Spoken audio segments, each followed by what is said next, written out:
of the General Assembly temporarily and to authorize the President of the General Assembly to resume its meetings upon request from member states.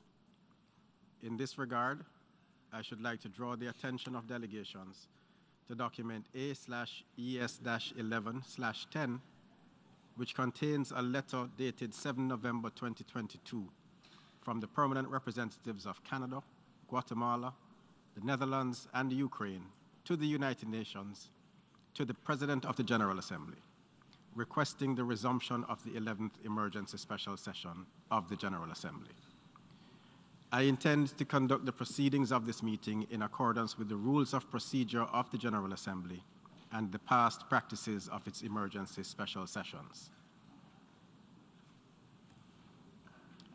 The General Assembly will now resume its consideration of Agenda Item 5, entitled Letter dated 28 February 2014 from the Permanent Representative of Ukraine to the United Nations, addressed to the President of the Security Council, S/2014/136.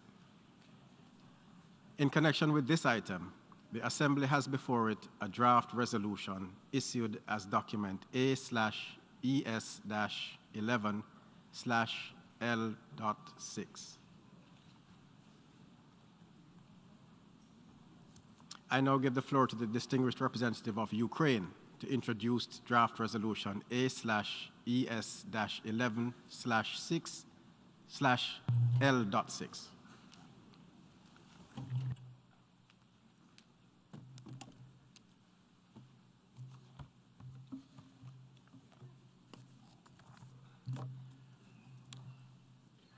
Well, thank you. Thank you, Mr. President. What has been will be again. What has been done will be done again. There is nothing new under the sun, is written in one of ancient scripts. It is true, isn't it, that we have seen all these before. A country choosing to invade another, bringing death and destruction, impacting millions of people, undermining the very core of international security. The world fighting back and holding the perpetrators accountable. We have indeed seen this before. Let me quote one official. Large territory of our country was occupied by the enemy that destroyed entire cities and villages, turned into ruins enterprises, power plants, railways. That is why we believe it to be a moral right of countries that were subjected to occupation to receive compensation. End of quote. This quote does not belong to a Ukrainian official. Neither is it recent. This statement belongs to Comrade Vyacheslav Molotov, Minister of Foreign Affairs of the Soviet Union. It is striking how closely this statement describes that Ukraine is facing today. Large territory of a sovereign state under enemy occupation, entire cities and villages destroyed, enterprises turned into ruins, power plants destroyed. Of course, no material loss compares to the death and suffering of the people in Ukraine. 77 years ago, the Soviet Union demanded and received reparations, calling it a moral right of a country that has suffered war and occupation.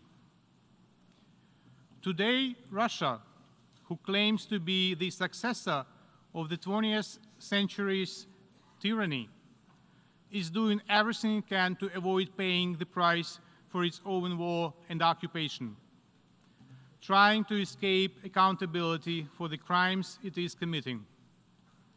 Russia will, however, fail, just like it is failing on the battlefield. We have indeed seen all this before. There is nothing new under the sun. 32 years ago, Russians once again clearly stated their position on reparations when one state invaded and occupied another. Responding to the consequences of the Iraqi invasion of Kuwait, the UN Security Council adopted a series of resolutions, including Resolution 687, establishing a commission and a fund mandated to deal with any damage, loss, or injury arising out of Iraq's unlawful invasion and occupation of Kuwait. Following his vote in favor of the resolution, Soviet Ambassador Vorontsov stated, and I quote, "The requirements of the resolution adopted are aimed not only at restoring justice, but at issuing a serious warning to all those who might be inclined to embark on the path of aggression, occupation, and annexation, exactly what Russia does today." The Soviet ambassador also added, "The adoption of this resolution provides the necessary conditions to restore normal economic relations in the region. The speedy elimination of the consequences of the ecological crisis and compensation for the damage which has been caused to Kuwait and its people." Thus, with 14 votes and one measly abstention, the United Nations Compensation Commission was born. A true success story. UNCC completed its mandate in February this year, having paid out over $52 billion in reparations to the victims of that war. Russia has tried its best to destroy Ukraine in a very literal sense. From day one of the full-scale invasion, Russia has been throwing bombs, missiles, shells of every kind at Ukrainian cities and villages, targeting everything from plants and factories to residential buildings, schools, hospitals, and kindergartens. We've all seen images from Bucha, Irpin, Borodyanka, Mariupol, and Izum. Russia has been destroying Ukrainian roads, bridges, and railways. Russia has demolished almost half of Ukraine's power grid and utilities in the past months alone, leaving millions of Ukrainians without power, running water, and heating on the eve of winter. Accounts of atrocities committed by Russians in the occupied territories, murder, rape, torture, forced deportation, looting, they all speak for themselves. Millions of Ukrainians have been forced to leave their homes and seek shelter elsewhere. Ukraine will have the daunting task of rebuilding the country and recovering from this war. But that recovery will never be complete without a sense of justice for the victims of the Russian war. It is time to hold Russia accountable. We have seen all this in this very chamber. What has been done, we ask to be done again. We've seen the UN General Assembly pass by consensus a resolution adopting the basic principles and guidelines on the right to a remedy and reparation for victims of gross violations of international human rights law and serious violations of international humanitarian law.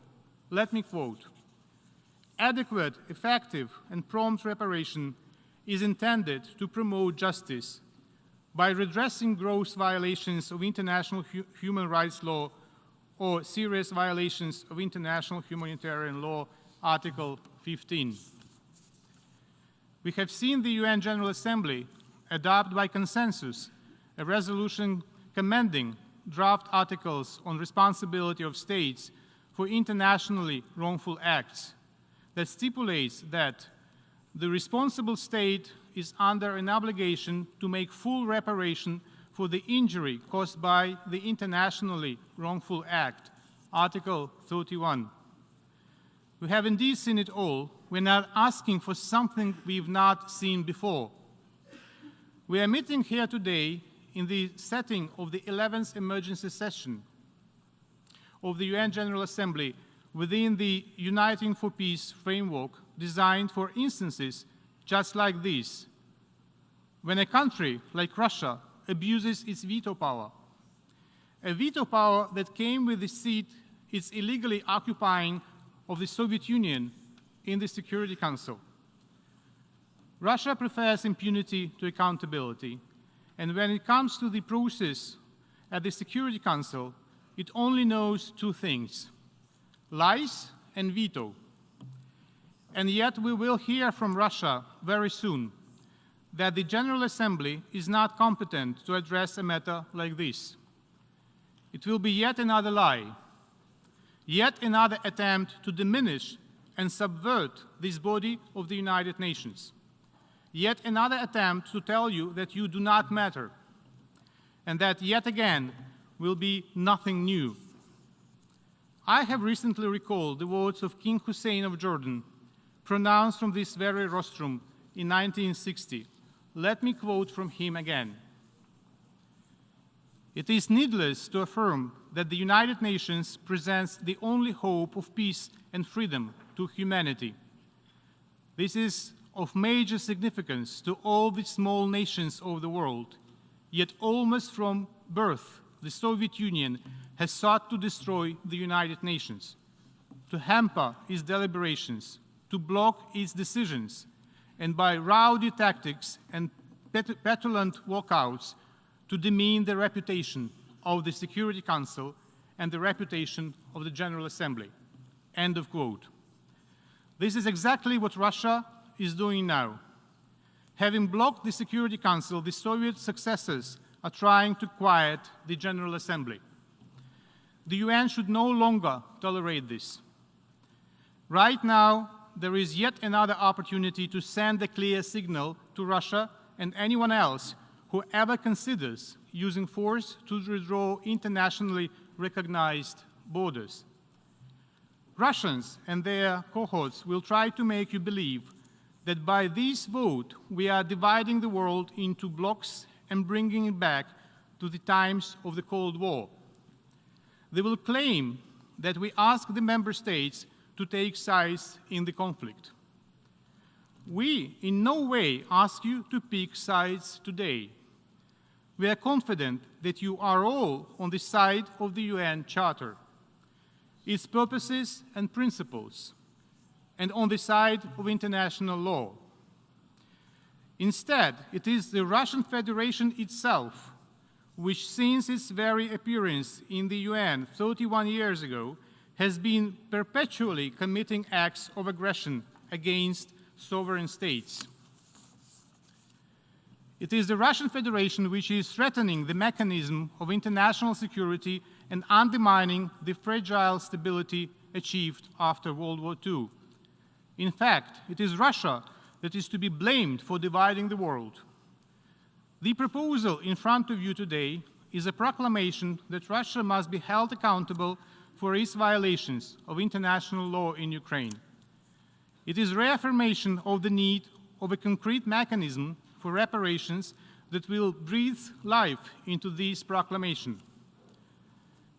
It is a call for the member states to come together and build legitimate international infrastructure to deal with the consequences of Russian aggression against Ukraine, record evidence of atrocities, and preserve a hope for justice for millions of those whose lives have been changed forever by imperial neo-colonial ambitions of a small ruler of a large country. This proposal is not about Russia alone. It will work for the benefit of all those who are being threatened now or might be threatened later by use of force. Our response should be appropriate and should avert any aggressor from the temptation of starting a war. This is the issue we are resolving today.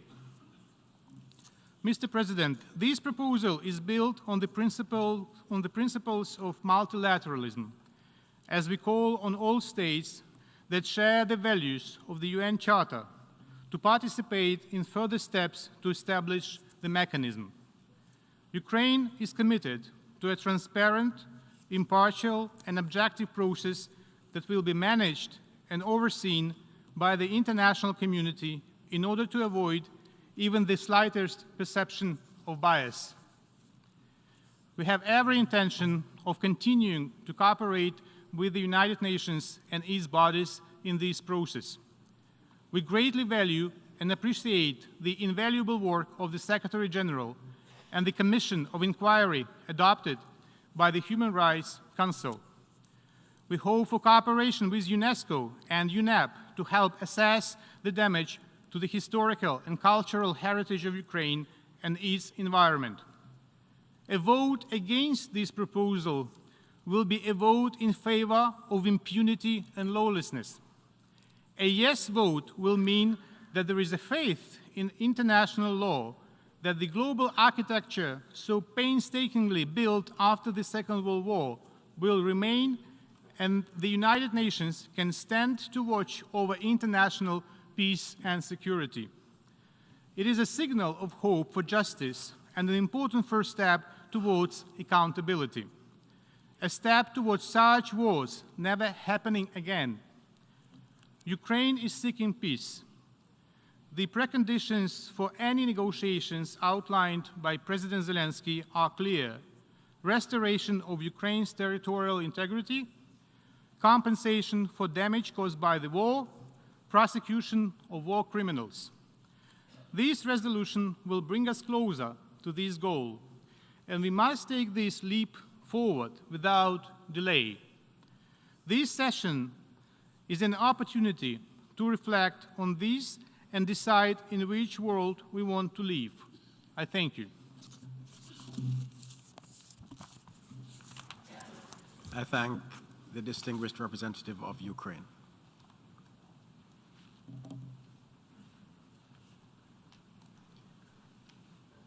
I give the floor to His Excellency Mario Adolfo Bucaro Flores, Minister for Foreign Affairs of Guatemala.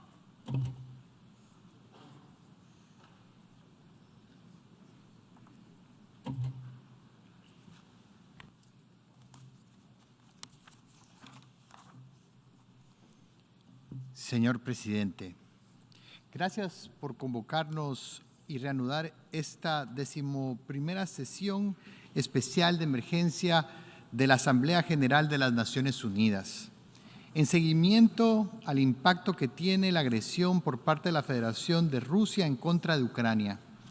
Una vez más nos reunimos para atender una de las mayores crisis a nivel mundial cuyo impacto no tiene precedentes. Guatemala no dudó en sumarse como cofacilitador y copatrocinador junto a las delegaciones de Ucrania, Canadá y del Reino de Países Bajos para presentar ante esta asamblea el proyecto de resolución titulado Promoción de vías de recurso y reparaciones por la agresión contra Ucrania, contenido en el documento A/ES-11/L6. Hemos apoyado y presentado el proyecto de resolución con base en nuestras propias convicciones, como un país de profunda vocación pacífica, pero también como un Estado que reconoce que por medio del diálogo, la negociación y las reparaciones y los medios pacíficos que nos otorga el derecho internacional, las diferencias entre los Estados pueden llegar a solucionarse. Somos un país que en su historia atravesó un largo conflicto armado interno y por ello reconocemos la importancia de la paz y el respeto a los derechos humanos.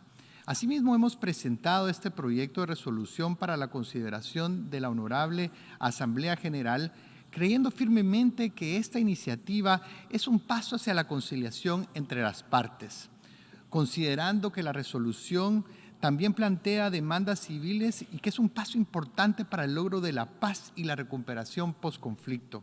La recomendación del establecimiento de este mecanismo que es tan importante como lo es el mecanismo de registro de daños y eventuales reparaciones, sin duda alguna es esencial. Como un país que cree firmemente en el multilateralismo, estamos convencidos que esta Honorable Asamblea General tiene un mandato y una autoridad para aprobar esta resolución. según lo establecido en el capítulo 4 de la Carta de las Naciones Unidas que todos hemos refrendado.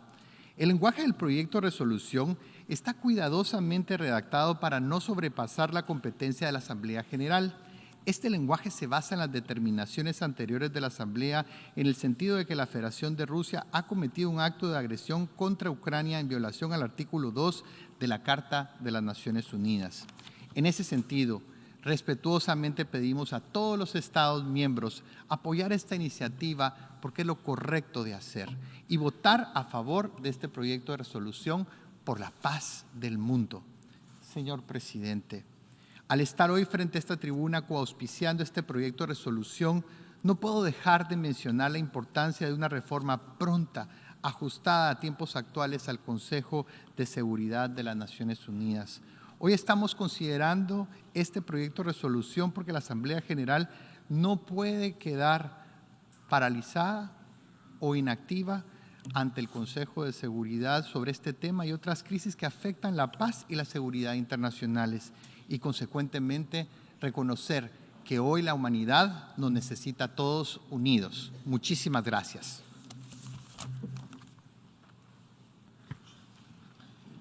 I thank the Minister for Foreign Affairs of Guatemala. I now give the floor to the distinguished representative of the Russian Federation.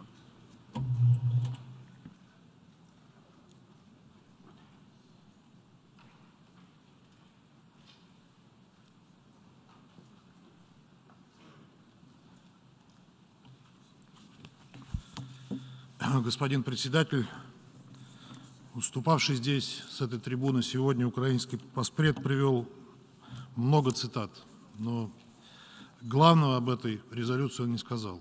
Позвольте нам исправить этот пробел.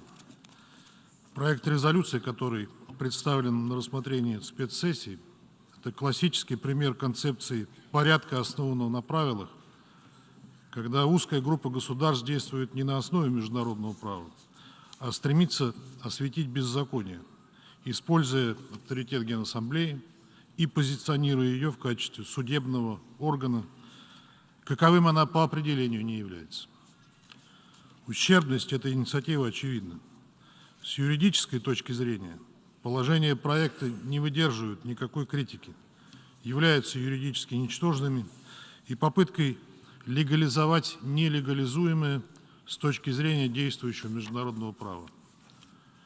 При этом соавторы не могут не осознавать, что принятие подобной резолюции повлечет последствия, которые могут бумерангом вернуться к ним самим. Эти страны хвастливо твердят о приверженности законности, одновременно растаптывая даже ее видимость. Проект резолюции предполагает создание некого международного механизма возмещения ущерба. А дальше, мол, дело техники.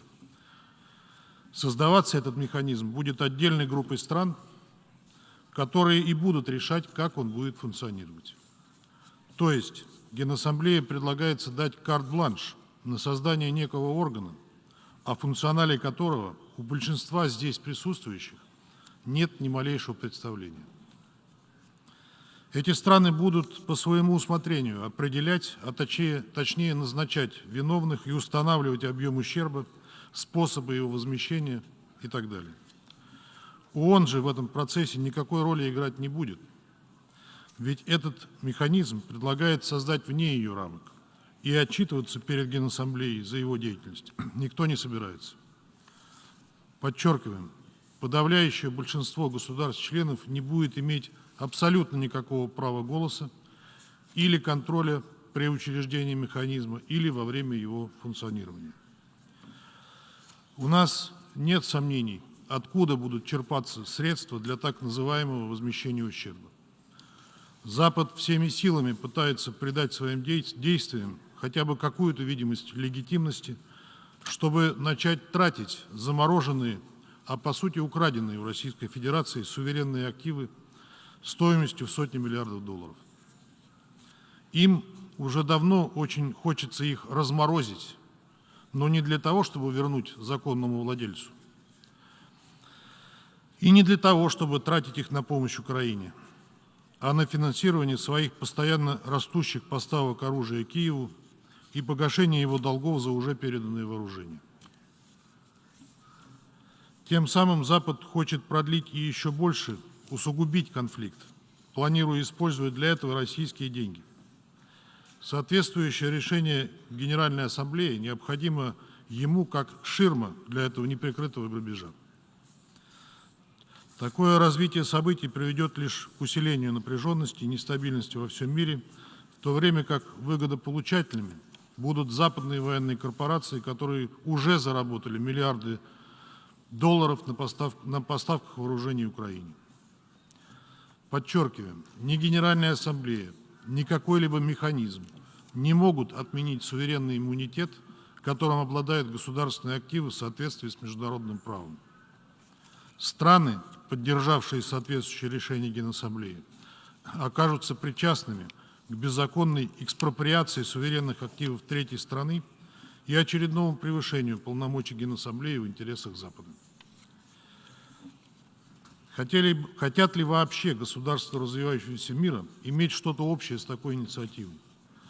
Полагаем, что для большинства из них не просто нелепо, но и оскорбительно, что западные страны вздумали требовать, а не выплачивать репарации. Сценарий с воровством и тратой суверенных государственных активов задумывается именно теми государствами, которые имеют богатейший послужной список ограбления остального мира. Речь идет о столетиях рабства и угнетения, колониализма и неоколониального господства, военных агрессий и интервенций, блокад, односторонних санкций и бессовестного выкачивания природных ресурсов оккупированных и порабощенных стран. Но это авторы инициативы пытаются заставить всех забыть, выпячивая исключительно украинский сюжет. Страны Запада никогда не рассматривали репарации в качестве способа искупить собственные грехи. Более того, они 2 десятилетия блокировали любое обсуждение этой темы в 6-м комитете Генеральной Ассамблеи и разработку какого-либо многостороннего инструмента по ответственности государств за международно-противоправные деяния. Они вспомнили об этой концепции лишь сейчас, когда репарации приглянулись им как удобный инструмент для ограбления очередного государства. Если подобная резолюция будет принята, это будет иметь системные последствия для деятельности ООН. Призываем страны-члены осознать это и проголосовать против проекта. Благодарю вас. I thank the distinguished representative of the Russian Federation. Now I give the floor to the distinguished representative of the European Union.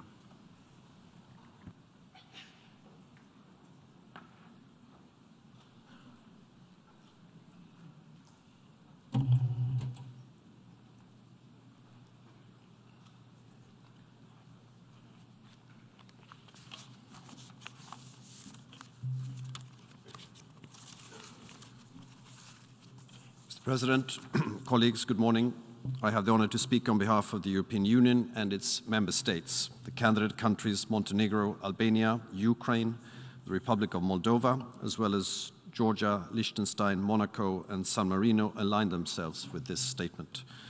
Mr. President, the General Assembly is called today to take action on the draft resolution entitled Furtherance of Remedy and Reparation for Aggression against Ukraine. While the title of the resolution explains its purpose and what it intends to achieve, maybe some more background may be useful. I will explain why we believe the resolution is necessary, what it does and what it does not, in order to dispel any misconstructions, including some that we've just heard from this podium. First, why do we support this resolution? The answer is straightforward. Aggression has occurred.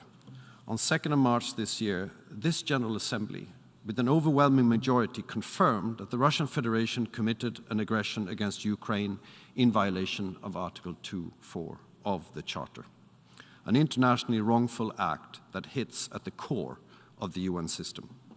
People around the world are watching as innocent civilians are killed as a result of deliberate targeting, as infrastructure, hospitals, schools, homes are destroyed every day.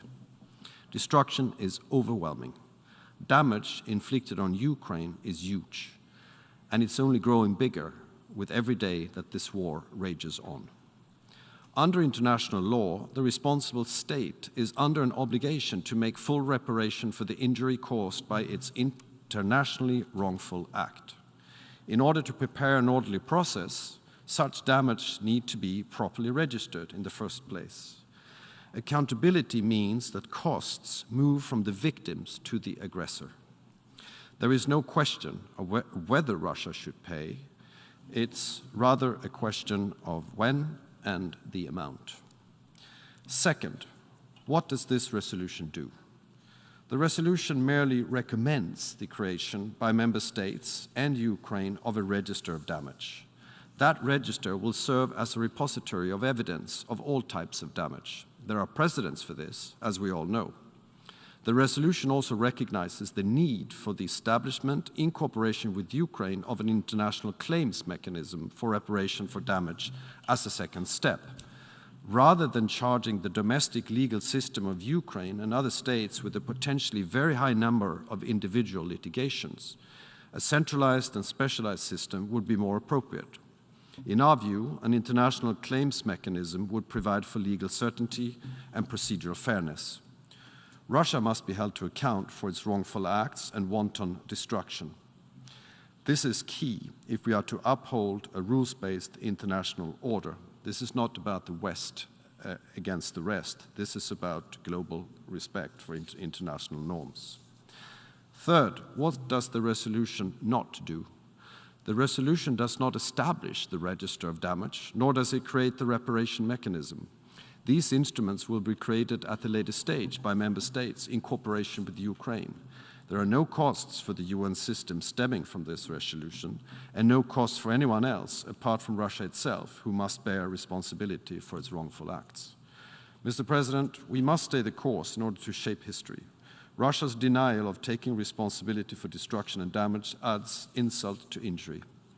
Let me conclude by saying that every country, regardless of its size, might, or location on the globe, enjoys the right to document crimes committed against its population, territory, environment, or cultural property in order to secure their proper investigation.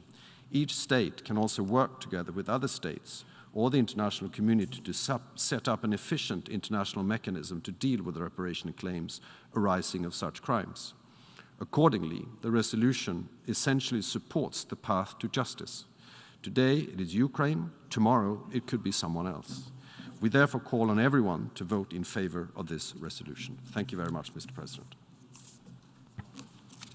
I thank the distinguished representative of the European Union. I give the floor to the distinguished representative of Eritrea on behalf of the group of like-minded countries.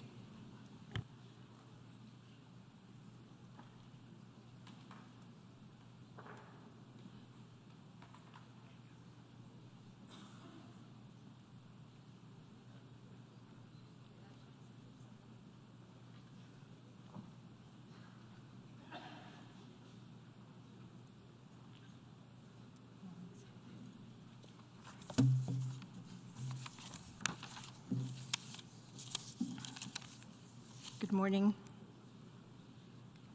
Mr. President, I have the honor to take the floor on behalf of the delegations of Angola, Belarus, Bolivia, Cambodia, China, Cuba, the Democratic People's Republic of Korea, Equatorial Guinea, Eritrea, Iran, the Laos People's Republic, Nicaragua, the State of Palestine, St. Vincent and the Grenadines, Syria, Venezuela, Zimbabwe, and other like-minded countries.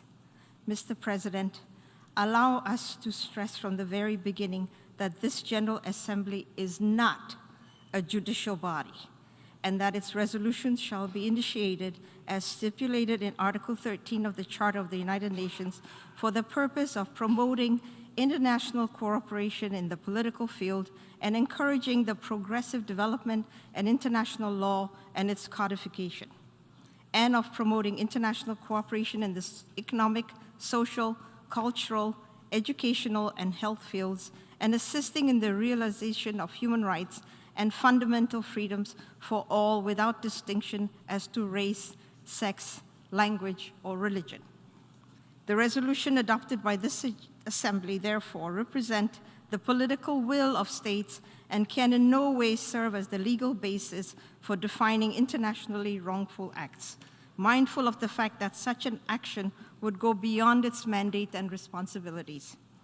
Mr. President, the draft resolution before us and contained in document A/ES/11L6 on one hand has neither sufficient legal basis nor is it in line with the established practice of the General Assembly, while on the other hand, it would only promote a divisive agenda within this body. In addition, should it be adopted, this draft resolution would set a dangerous precedent that would allow for the blessing of this General Assembly for the establishment of a remedy and reparation mechanism that is neither managed by nor accountable to the very same organ that would be creating it. In this context, we should not forget that colonial powers cause enormous damage and suffering to the peoples of present-day developing states. We also recall detrimental external interference in the internal affairs of sovereign states, including foreign interventions and invasions in Asia, Africa, Latin America, and the Caribbean.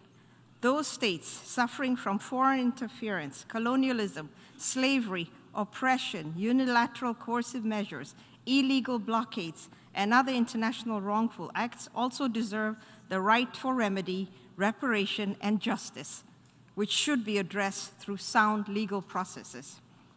Mr. President, sovereign states shall not be forced in any way to take specific sides with regards to the ongoing conflict in Ukraine. Their respective national positions, including those that may decide to remain impartial, should be respected. And we seize this opportunity to stress once again that the conflict around Ukraine must be resolved through diplomatic means and efforts. This General Assembly shall play a positive role towards that end and should spare no effort in favor of its peaceful resolution, while avoiding any initiative that may risk to further aggravate the situation on the ground and to further escalate tensions around the conflict. In this context, we cannot overemphasize that any attempt to entrench a Cold War-era mentality and bloc politics based on confrontation, the deepening divisions, and the imposition of disparate visions and agendas should be rejected by all responsible members of the international community, as it contributes in no way to addressing, through peaceful means and cooperation, the complex, emerging, and common challenges faced nowadays by humanity. To conclude, we would like to stress that all efforts should be made to facilitate and promote friendly relations, dialogue, and cooperation among states in line with the principles, purposes, and values enshrined in both the Charter of the United Nations and the Declaration on Principles of International Law concerning friendly relations and cooperation among states in accordance with the Charter of the United Nations approved by this General Assembly in its Resolution 2625 of October 24th, 1970. I thank you, Mr. President. I thank the distinguished representative of Eritrea. I give the floor to the distinguished representative of Latvia on behalf of the Nordic and Baltic countries.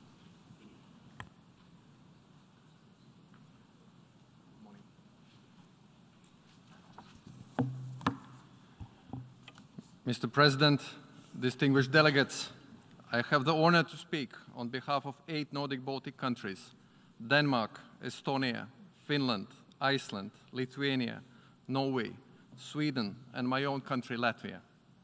Mr. President, February 24th this year, Russia launched its brutal full-scale invasion of Ukraine in blatant violation of international law and the UN Charter. By this war of aggression, aided by Belarus, Russia has deliberately violated the fundamental right of all states to independence, sovereignty, and territorial integrity. Moreover, this aggression has caused immense suffering to the people of Ukraine. It has triggered the largest humanitarian catastrophe in Europe since World War II. More than 17 million people have been displaced. Ukraine has lost more than 40% of its GDP. Today, more than 3 million Ukrainians must get by without water, electricity, sanitation, and heating. Russia's armed forces have deliberately attacked critical civilian infrastructure, including energy grids, power interconnectors, and water stations. Just like other countries, Nordic-Baltic countries have been delivering considerable financial, humanitarian, and military assistance to the people of Ukraine. We strongly believe that all member states must seek ways how to support Ukraine. This resolution on furtherance of remedy and reparation for aggression against Ukraine is giving us the possibility to further extend our support to Ukraine and the Ukrainian people. With this resolution, General Assembly recognizes the need to establish an international mechanism to compensate Ukraine for the damages caused by Russia's aggression. This resolution recommends the creation of a registry of damages to serve as a record of evidence and claims on damage, loss, and injury caused by the aggression of Russia. We believe it is important to collect and preserve evidence of Russia's brutal aggression against Ukraine, because Russia must be held accountable for its internationally wrongful acts against Ukraine and the Ukrainians. Just a few hours ago, Ukrainian President Volodymyr Zelensky told journalists that investigators have uncovered more than 400 war crimes in areas of Kherson abandoned by Russian forces as they retreated.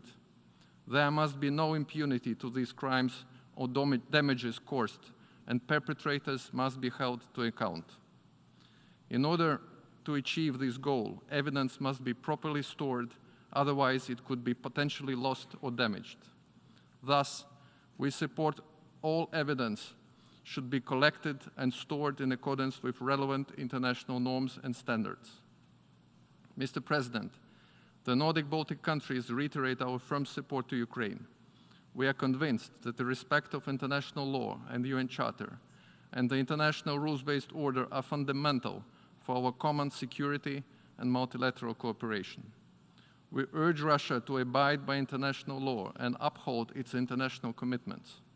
We call for the Secretary General and the UN to continue efforts to restore the respect for the territorial integrity, sovereignty, and independence of Ukraine. The UN member states must support all mechanisms to restore justice to the victims of Russia's aggression. We therefore call on all UN member states to vote in favor of this resolution. Thank you, Mr. President. I thank the distinguished representative of Latvia on behalf of the Nordic and Baltic countries. I now give the floor to the distinguished representative of Poland.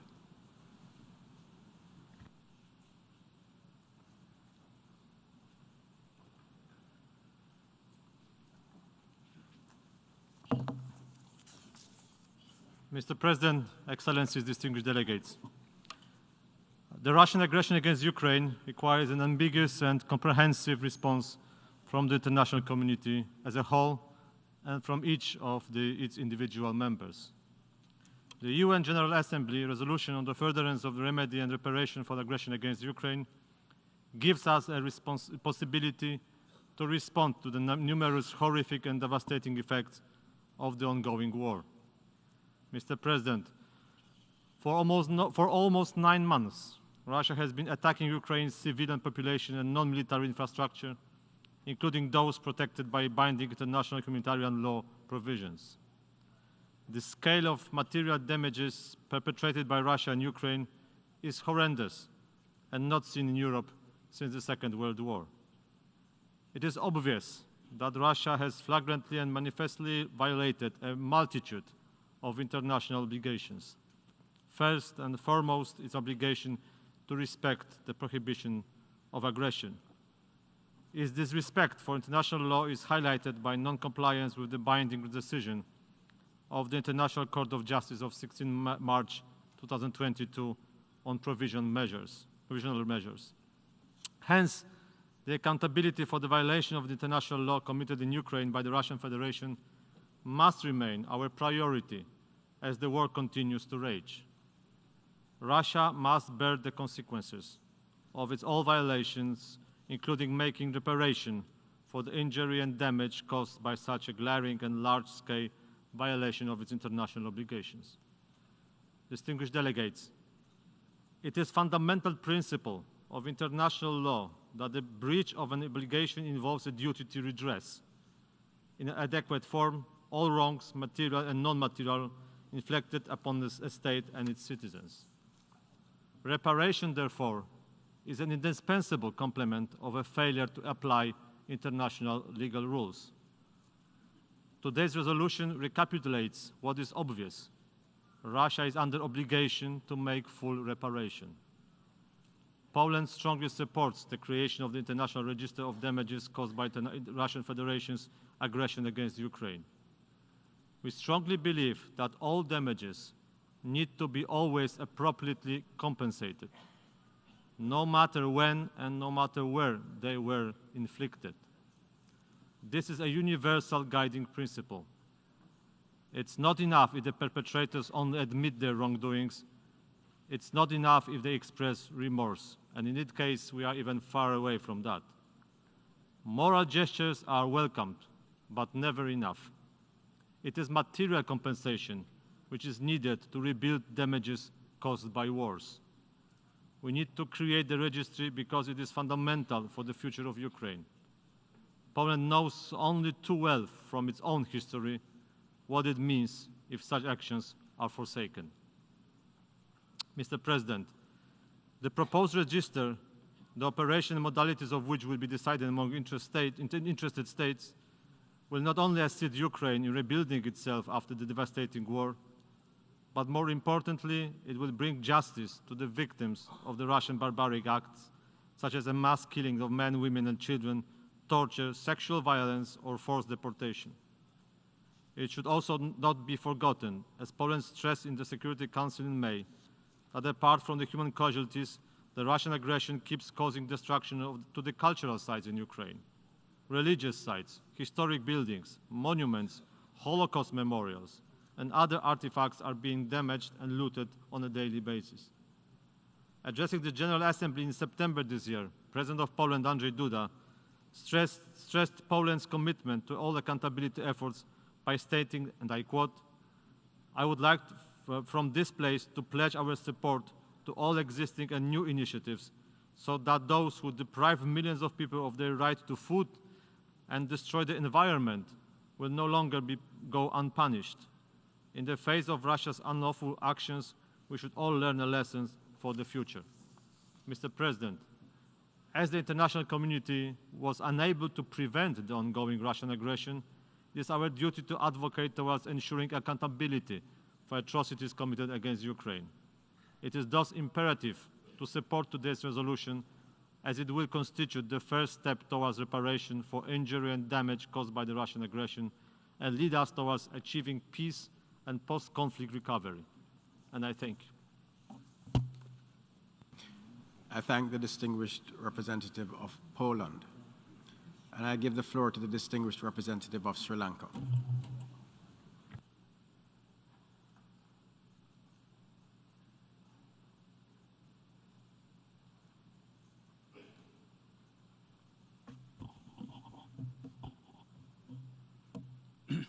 Mr. President, distinguished delegates, I thank you for the honor of granting me the floor to express a few views with regard to the caution we should exercise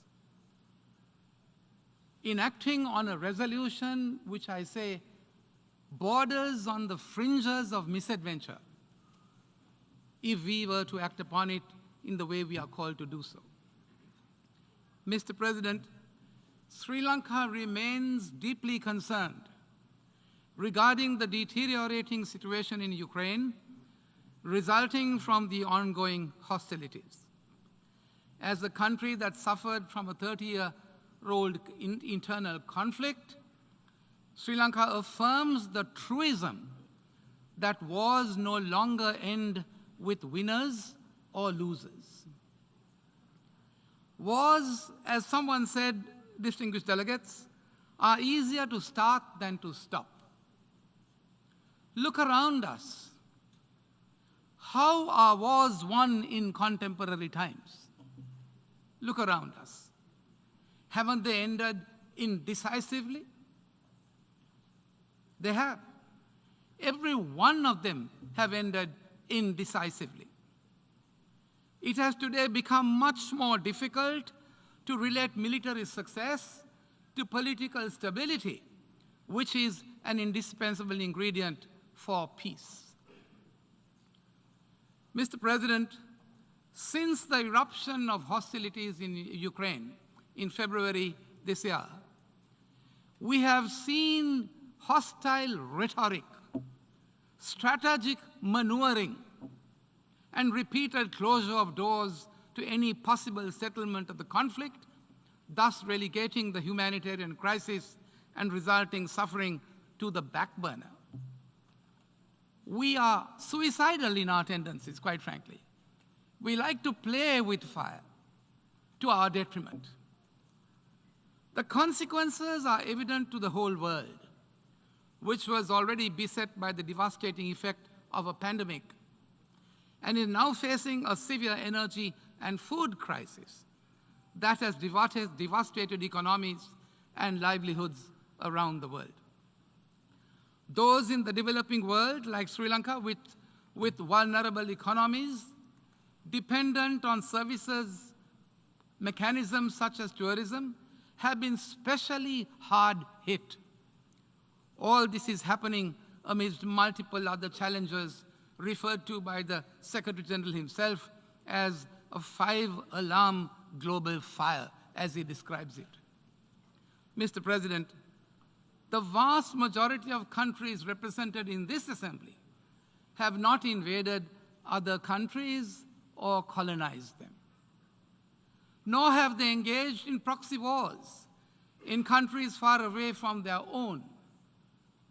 However, we in Sri Lanka have been forced to suffer the consequences of an Easter bombing, an unknown pandemic followed by a war in the Ukraine, the cumulative effects of which have dealt our economies and countries similar to us a body blow, causing our economies to hemorrhage. That is the plight that we are in. Mr. President, Sri Lanka is of the view that the most urgent step, therefore, is to engage in talks continue to engage in talks for a ceasefire, to end the conflict and alleviate the humanitarian suffering. That is of paramount importance. The attempt to provide justification through a General Assembly resolution for seizure of sovereign assets of one party at this juncture, in our respectful view, is misconceived and misplaced and would amount to an overreach of the application of the provisions of the Charter and an engagement in jurisprudential, what I would describe as being jurisprudential gymnastics, choreographed intrinsically by a misplaced composition of misunderstood sequences, a misadventure that can go terribly wrong, my dear friends. A simple reading of the Charter provisions makes it abundantly clear that such a mechanism was never, ever contemplated by the draftsman of the Charter. It can also result in setting a precedent, as observed by by the ambassador for Eritrea. The General Assembly setting a precedent wherein the General Assembly does not have the competency to pronounce upon. What we ask are the parameters of such a mechanism. What are the outer parameters of the mechanism? Will it also apply to conflicts in other parts of the world, which have been lingering for much longer? Ask yourselves that question. Have these conflicts ended? Have we exhausted our best efforts to bring the conflict to an end by a pacific settlement of the disputes as envisaged by the provisions of the Charter? Distinguished delegates, think about it. Moreover, the General Assembly, by its very nature, is a political body for deliberation and entrusted to make political recommendations to its membership through consensus or otherwise. Distinguished delegates, the General Assembly cannot determine state responsibility or usurp the sovereign immunity of state property under international law. It cannot arrogate to itself the role of an adjudicatory tribunal. This move, therefore, creates a dangerous precedent which leaves room for any group of countries based on existing power dynamics to lay the groundwork to seize sovereign assets without any basis in international law, further aggravating the already existing mistrust and suspicion. Distinguished delegates, Mr. President, reparations by their very nature include 5 key components: cessation, assurances of non-repetition, restitution and repatriation, compensation, satisfaction, and rehabilitation. Why do countries, ask yourself the question, why do countries pay reparations? War reparations, distinguished delegates, are compensation payments made after a war by one side to the other. It is a levy on a defeated country, forcing it to pay some of the war costs of the winning country. That's what it is for. Is it the case that this war has conclusively ended? Is that the case? Isn't that far from the case? We sincerely wish it was, even indecisively. Mr. President, we are therefore of the considered view that this initiative will not only exacerbate the conflict, but might well result in compelling the parties to resort to a more lethal and sophisticated method of prosecuting the conflict that none of us would wish to see. We must take every care that we do not reach that point, the point of no return. Distinguished delegates, we must continue our efforts of diplomatic engagement at the highest level and desist from any activity or support to either party of whatever nature that would enable them to sustain military operations further. Distinguished delegates, however, sadly, there seems to be no forward movement in this regard, and steps being contemplated, such as this one, will only widen the existing fissures that would entail in a multiply effect globally, which will have to be borne by all of us, including by those member states who are not even remotely connected, I say, to this conflict, and by generations to come. Mr. President, the greatest glory, someone said, in living lies not in never falling, but in rising every time we fall. And it is time we got together and may put an end to this conflict by using our diplomatic means. For these reasons, Sri Lanka respectfully requests that this August Assembly does not exacerbate the conflict and engage in any activity which are not in conformity with the Charter of the United Nations. I thank you, Mr. President. I thank the distinguished representative of Sri Lanka. I give the floor to the distinguished representative of Saudi Arabia on behalf of the Gulf Cooperation Council.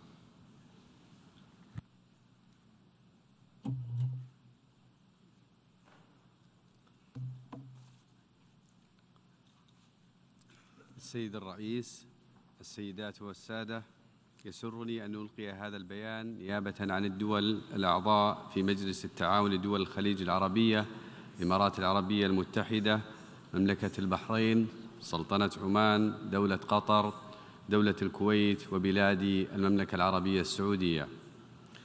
إن دول مجلس التعاون لدول الخليج العربية تتابع بقلق بالغ ما آلت إليه الأوضاع بجمهورية أوكرانيا واستمرار الأزمة حتى الآن، وما نتج عنها من تداعيات إنسانية واقتصادية وسياسية.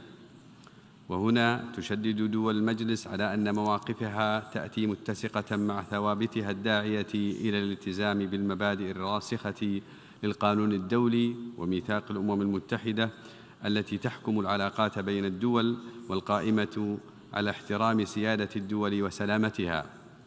وتؤكد دول المجلس على العلاقات الودية التي تربطها مع كافة أطراف الأزمة. السيد الرئيس، تدعو دول مجلس التعاون لدول الخليج العربية جميع الأطراف للالتزام بتعهداتهم وفقا للقانون الدولي، وهي على قناعة بأن أفضل سبيل لتلافي التداعيات السلبية هو تسوية الأزمة عن طريق الحوار وبالطرق الدبلوماسية بما يلبي مصالح جميع الأطراف، وعليه فإن دول المجلس تحث الأطراف كافة على ضبط النفس وتجنب المزيد من التصعيد والتزام السبل السلمية لتسوية النزاع.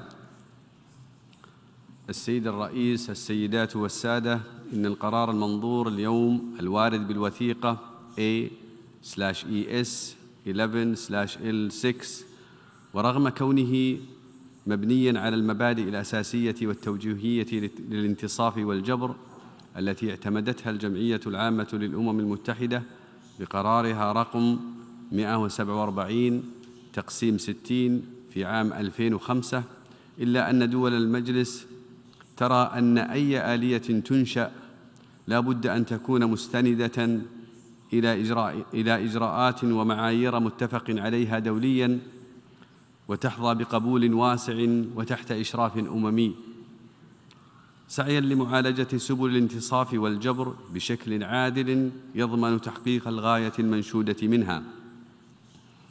وفي الختام، السيد الرئيس، تعرب دول مجلس التعاون لدول الخليج العربية عن أملها في استمرار العمل من أجل الوصول إلى حل مرضٍ لجميع الأطراف، ودول المجلس مستمرة في دعمها لجميع المبادرات الإنسانية والسياسية وصولاً لتحقيق الهدف المنشود، وهو إحلال السلام بالمنطقة وتجنيب العالم التداعيات السلبية للأزمة إنسانياً وسياسياً واقتصادياً. وشكراً السيد الرئيس. I thank the distinguished representative of Saudi Arabia on behalf of the Gulf Cooperation Council. I give the floor to the distinguished representative of the United Kingdom.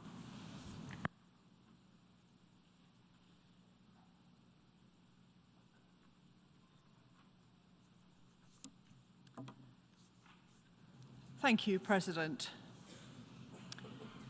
Russia's unprovoked and illegal invasion of Ukraine, including its attacks on civilians, schools, hospitals, and power supplies, has caused and continues to cause immense damage and loss to Ukraine and its people. In contrast, the scenes of relief and joy we have seen as Ukrainian civilians in Kherson greet the liberating armed forces of Ukraine should leave us in no doubt at the cruel and destructive nature of Russia's invasion of Ukraine. It will take a broad international effort to support Ukraine's recovery and reconstruction in order to build a safe and prosperous future for the Ukrainian people. But only one country, Russia, is responsible for the damage to Ukraine, and it is absolutely right, as this resolution sets out, that Russia pay for that damage. Russia must be held to account for actions which are in clear violation of international law, including the UN Charter. The United Kingdom supports Ukraine's ambition to establish a register of damage to ensure that the evidence of the destruction caused by Russia is documented and preserved. This is an important first step in Ukrainian efforts to seek justice in accordance with international law. It is right that we begin that process now. Putin must end his war of choice, end the lies and distortion, end the global devastation in its wake, and withdraw his troops from Ukraine. We remain steadfast in our support for Ukraine and for justice and compensation for the damage that Russia has caused. Thank you, President. I thank the distinguished representative of the United Kingdom. I give the floor to the distinguished representative of Japan.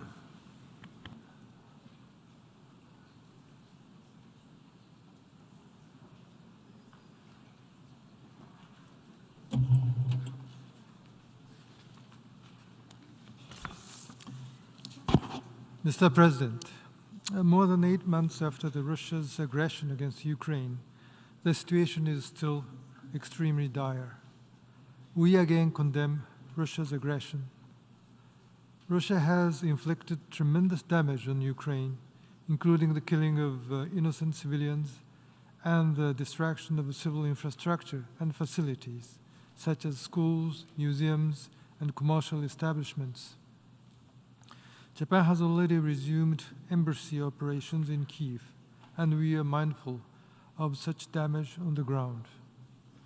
We recall that indiscriminate attacks on innocent civilian populations constitute a war criminal, and responsibility for these actions must be held. Mr. President, unilateral attempts to change the status quo by force must not occur in any corner of the globe. This resolution should contribute to the reparations for the serious violations of the principles of the United Nations Charter. Russia must immediately stop its war of aggression, withdraw all of its troops and military equipment from Ukraine, and respect Ukraine's independence, sovereignty, and territorial integrity within its internationally recognized borders. I thank you, Mr. President. I thank the distinguished representative of Japan. I give the floor to the distinguished representative of Malaysia.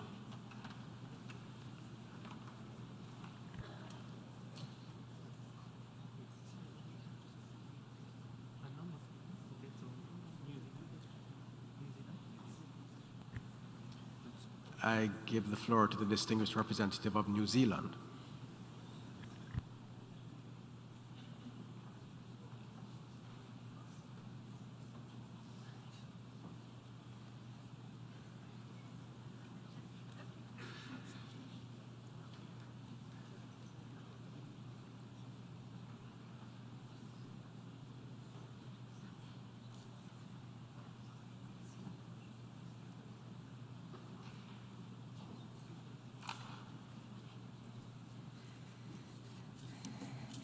Mr. President, Aotearoa New Zealand welcomes the opportunity to speak on this important matter. Aotearoa New Zealand continues to be gravely concerned by the loss of life, displacement, destruction, and economic calamity caused by the Russian Federation's blatant aggression against Ukraine over the last 9 months. Consistent with the UN Charter, and as members of the General Assembly, it is our responsibility to do all we can to avoid the deadly consequences of war. We see accountability and reparation processes as an important element in avoiding and forestalling further perpetuation of grave atrocities. Aotearoa New Zealand is strongly committed to supporting international mechanisms that seek accountability for Russia's clear breaches of international law. We continue these efforts through New Zealand's intervention in Ukraine's case against Russia in the International Court of Justice, as well as through the making of significant financial contributions to the International Criminal Court. In addition to mechanisms that seek accountability, we believe that future reparation processes can play a critical role in the rebuilding of communities. Those that are responsible for causing damage and injury by breaching international law must make full reparations for rebuilding and compensating Ukraine. Aotearoa New Zealand strongly supports Ukraine's sovereignty and territorial integrity, and unequivocally condemns Russia's aggression. The principles at stake in Ukraine are deeply significant to New Zealand as a small state acting in the world. We continue to call on Russia to commit to dialogue, to act in the interests of peace and principles of the United Nations, and to act consistently with its responsibilities as a permanent member of the United Nations Security Council. We stand shoulder to shoulder with Ukraine. Thank you. I thank the distinguished representative of New Zealand.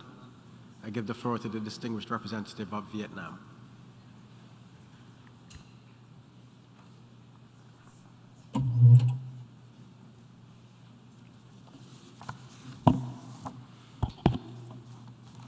Mr. President, Vietnam continues to closely follow the situation in Ukraine. We are extremely concerned over the recent developments with a few prospects for an early resolution. Our position has been clear and consistent. The immediate priority now must be an immediate cessation of hostilities, restoration of peace, and protecting the safety and security of civilians and civilian facilities in Ukraine. In this regard, Vietnam welcomes efforts by the UN and the international community for their untiring efforts in helping bringing all parties together and for continued implementation of concluded agreements.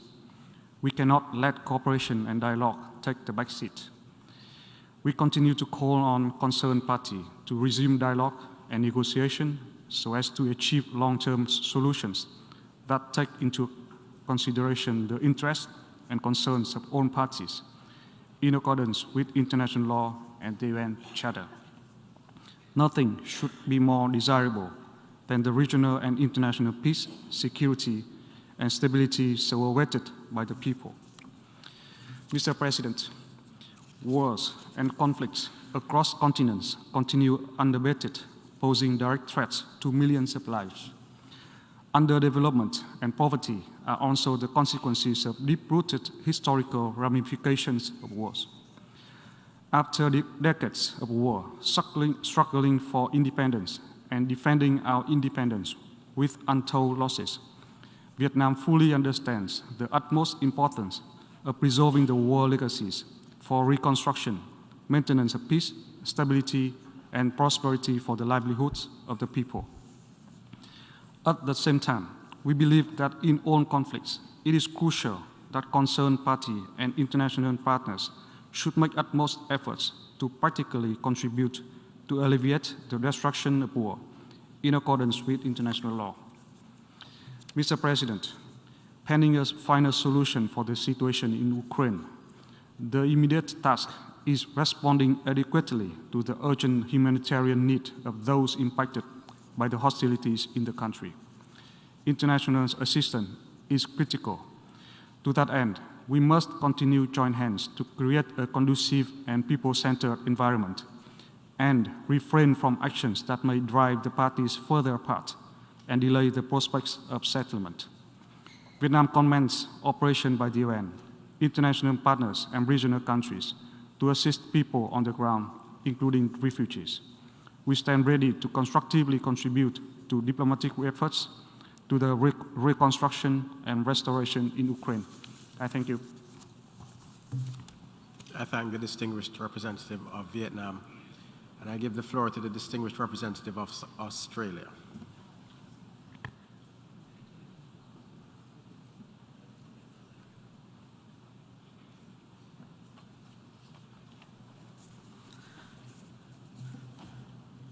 Thank you, Mr. President. Good morning, colleagues.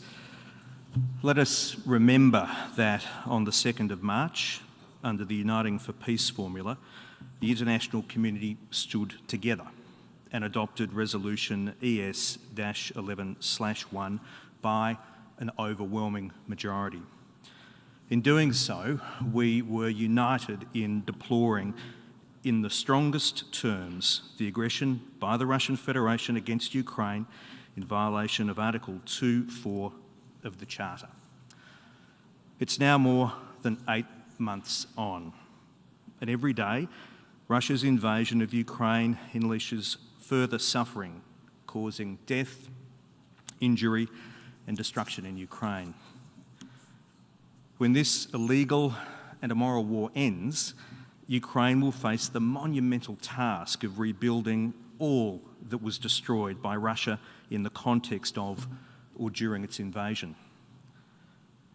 The injuries suffered by Ukraine as a result of Russia's violations of international law require full reparation by Russia in accordance with international law of state responsibility.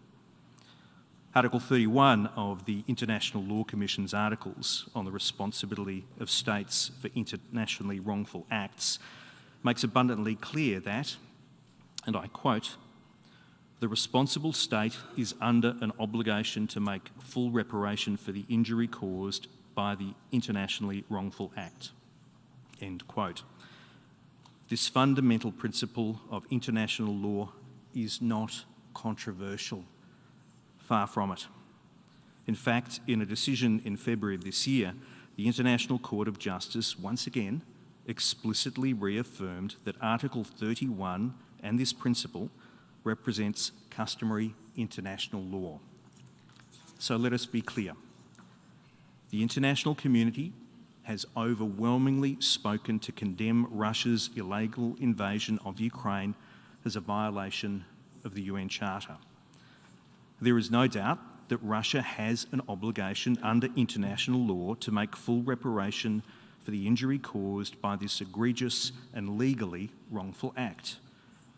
The resolution we're debating today, which Australia is proud to co-sponsor, recognises these basic facts and that Russia must be held to account for its illegal and immoral invasion of Ukraine.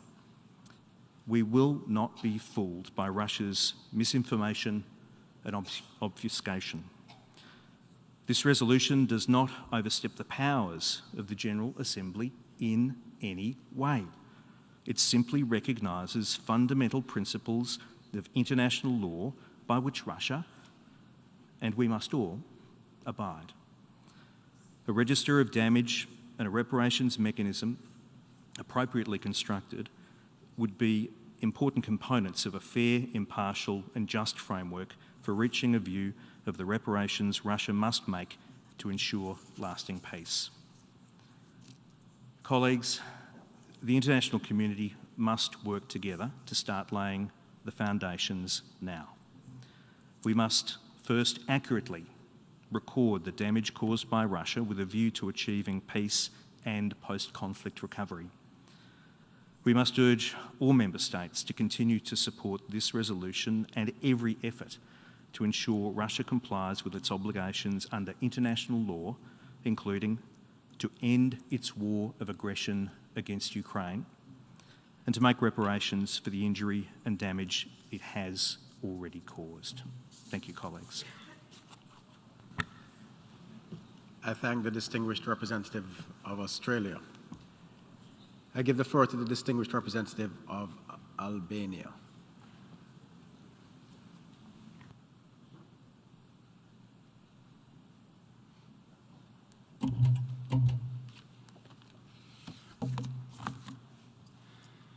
Mr. President, for 9 long months, the unprovoked and unjustified military aggression of Russia in Ukraine, otherwise unavoidable disaster imposed by Kremlin, has caused devastating consequences. Thousands of innocent people have been killed, millions have been displaced, vast parts of the country have been destroyed. Nothing has been spared. Russian bombs and missiles, lately with help from Iran and North Korea, have, in blatant disregard of international law, targeted Ukraine's economy, its infrastructure, its education and health care, its culture, religious, historic, and archaeological sites. The Russian footprint of destruction is everywhere. Every time Russia has been pushed back, and this is happening continuously since months now, we have seen relentless punishing bombardments seeking to wreck Ukraine's infrastructure, provoke a power grid collapse, halting water and sewage services, making life impossible, with the hope to freeze the country into submission. This is appalling, but it is not news in a war, in this war of aggression. The news is that Russian cruelty has not sapped Ukraine's will to fight. The retreat from Kherson is just the latest act of the Russian humiliation saga in Ukraine. Yes, there is no electricity in Kherson. There is no water, there is no light, there is no heating, and there is no internet there. But most importantly, there is no Russia there anymore, only its terrible footprint. Colleagues, the UN and other organizations have reported continuously on the significant and widespread damages caused by this aggression. But there is need to have a detailed map of what has happened, to have a full picture of this man-made catastrophe. What we know already is staggering. According to serious and credible reports, over 7% of Ukraine's entire housing stock has been destroyed. The damage inflicted to transporter infrastructure, roads and railroads, amounts to close 1/3 of the entire country. More than 300 bridges have been deliberately destroyed by Russia since February this year. 1,270 schools have been damaged or destroyed, along with close to 1,000 healthcare facilities. Business and industry properties have sustained close to $10 billion in damage. But this is far from being the full picture. Colleagues, actions have consequences, and Russia must be held accountable, including for reparations. It is one of the core principles of the international law that the aggressor has an obligation to make full reparation for the damages it has caused. This is why Albania fully supports the resolution presented today for furtherance of remedy and reparation of aggression against Ukraine, and call on all member states here present to vote in favor of this draft resolution as an act of justice and dignity. It is very straightforward. An aggression has happened. Extensive damage has been inflicted. It needs to be documented for the purpose of reparation and accountability. This is all this text is about. Colleagues, this war, just like every war, will stop one day. It must stop now, since every day going on, the toll will be heavier for all, including for Russia itself, which, let's not forget, has become the first G20 economy decoupled completely from Europe, with a very bleak, spiraling downturn outlook. It is a self-inflicted pain. This is why it is time for Russia to silence the guns, withdraw completely and unconditionally from Ukraine, and engage into negotiations. Ukraine is home to Ukrainians. It doesn't have to become the graveyard of the Russian soldiers. Thank you. I thank the distinguished representative of Albania. I give the floor to the distinguished representative of Canada.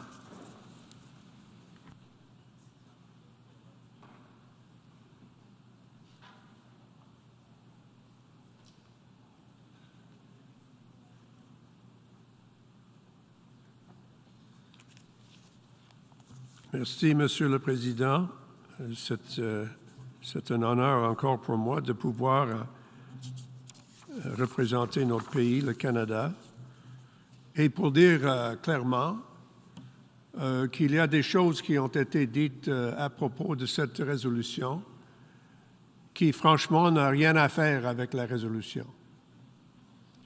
Alors, je crois que c'est important d'insister sur les principes et les paroles que nous avons utilisées dans cette résolution, parce qu'ils sont tellement clairs et franchement n'ont rien à faire avec des propos de quelques délégués à ce sujet. I think it's important that we recall the words of a wise philosopher who said, there's a difference between saying something and proving something. So when someone says that this resolution is about the forcible seizure of assets and about the destruction of the powers of sovereign states, it's not true. That's not what the resolution says. That's not what the resolution does. The resolution is very short. It's only a page and a half. You can read it. Everyone can read it for themselves. And you can see that the words seizure of sovereign assets occur nowhere in the resolution. This is nothing about the seizure of sovereign assets. And the country that is making these allegations is making them because they don't want to admit what the resolution actually says. Because it's very simple. The resolution says, after all of the operative parts which refer to previous resolutions, refer to previous decisions which the Assembly has made, The resolution simply says that we recognize the need for the establishment in cooperation with Ukraine of an international mechanism for reparation for damage, loss, or injury,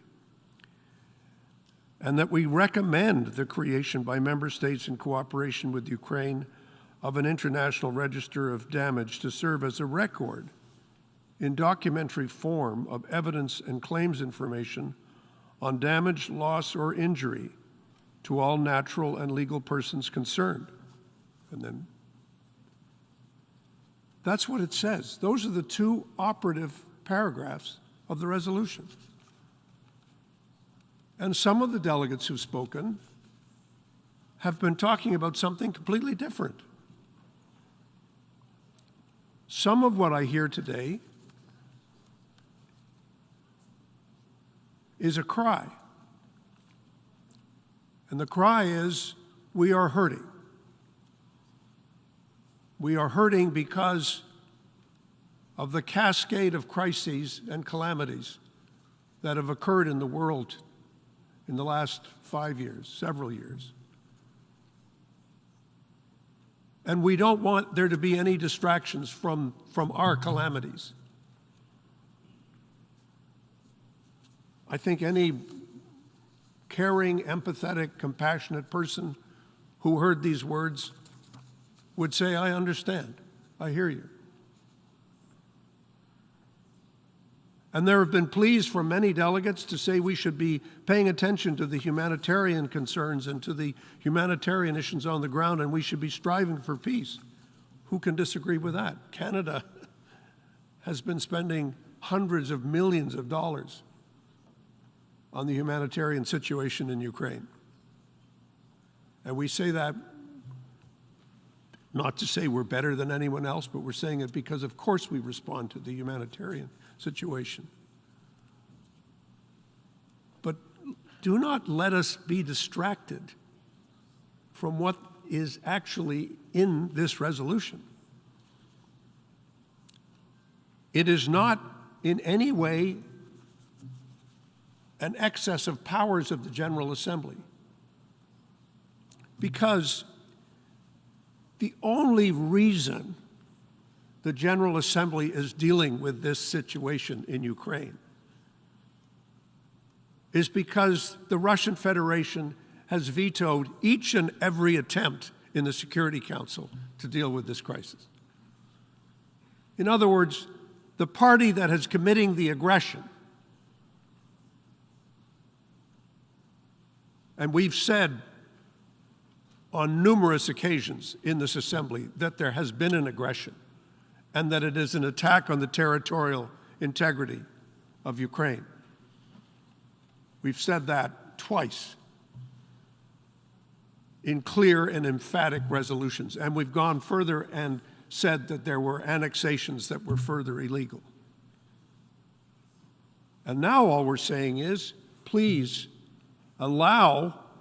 recommend that we allow Ukraine to set up a registry and that other countries can join in supporting the registry, which is not about seizing assets or dealing with state sovereignty in any way, shape, or form, but is about saying there has to be a registry in order for there to be an eventual reckoning for the damage and destruction that has been caused. Sometimes we're too gentle in describing this situation. One of my colleagues today from this podium described the events of February 24th as an eruption of hostilities, as if a volcano had gone off. Except this was not a volcano, this was an attack by one country on another country. And under our rules here, they're in the charter, when one country attacks another country, it's a breach of the law. It's against the rules. And one would have thought that the Security Council would have been able to say that. But no, because the Russian Federation, which was the party that perpetrated the attack, prevented the Security Council from functioning and has tried to tie up this Assembly and the Security Council in knots because it can't bring itself to admit that its so-called special military operation is not a special military operation, it's a systematic attack on Ukraine, on the Ukrainian people, and on Ukrainian infrastructure. Why did the Russian Federation wait until the autumn to begin its massive bombing of the civilian infrastructure of Ukraine? Because winter follows the autumn. That's why. It was an attempt to freeze and to starve the people of Ukraine. And people talk anxiously here about we need to find peace. Of course we need to find peace. The one country that can create peace is the country that refuses to allow the Security Council to do its job, refuses to allow the Assembly to do its job, and refuses to accept responsibility for its own act of aggression. This is a permanent member of the Security Council that is supposed to be acting as a steward and guardian of the Charter. There is nothing excessive in the resolution. In fact, the resolution is modest in the extreme.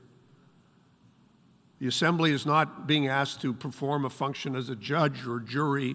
It's not being asked to exceed its jurisdiction. It's not being asked to go too far. It's simply saying there should be a registry, and Ukraine and other countries that are willing to support it should be allowed to support a registry. Why and how this is an excess of jurisdiction cannot be explained.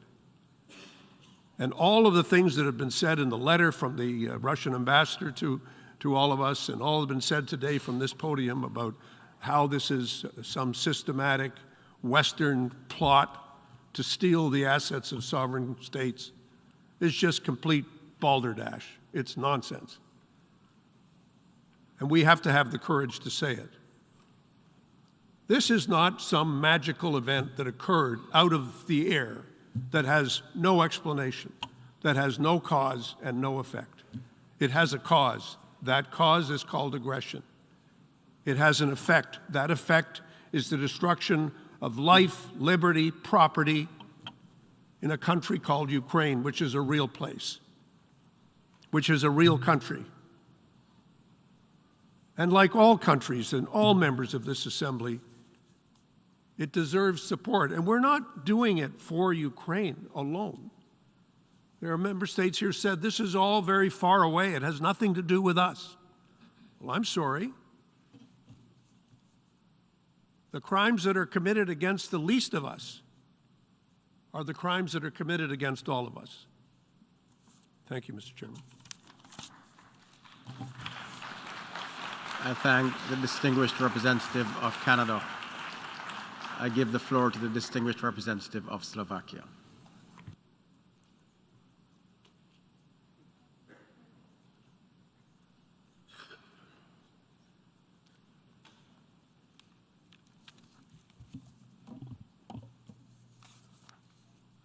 Mr. President, Slovakia fully aligns itself with the statement made earlier by the distinguished representative of the European Union, and I wish to add just a few remarks in my national capacity.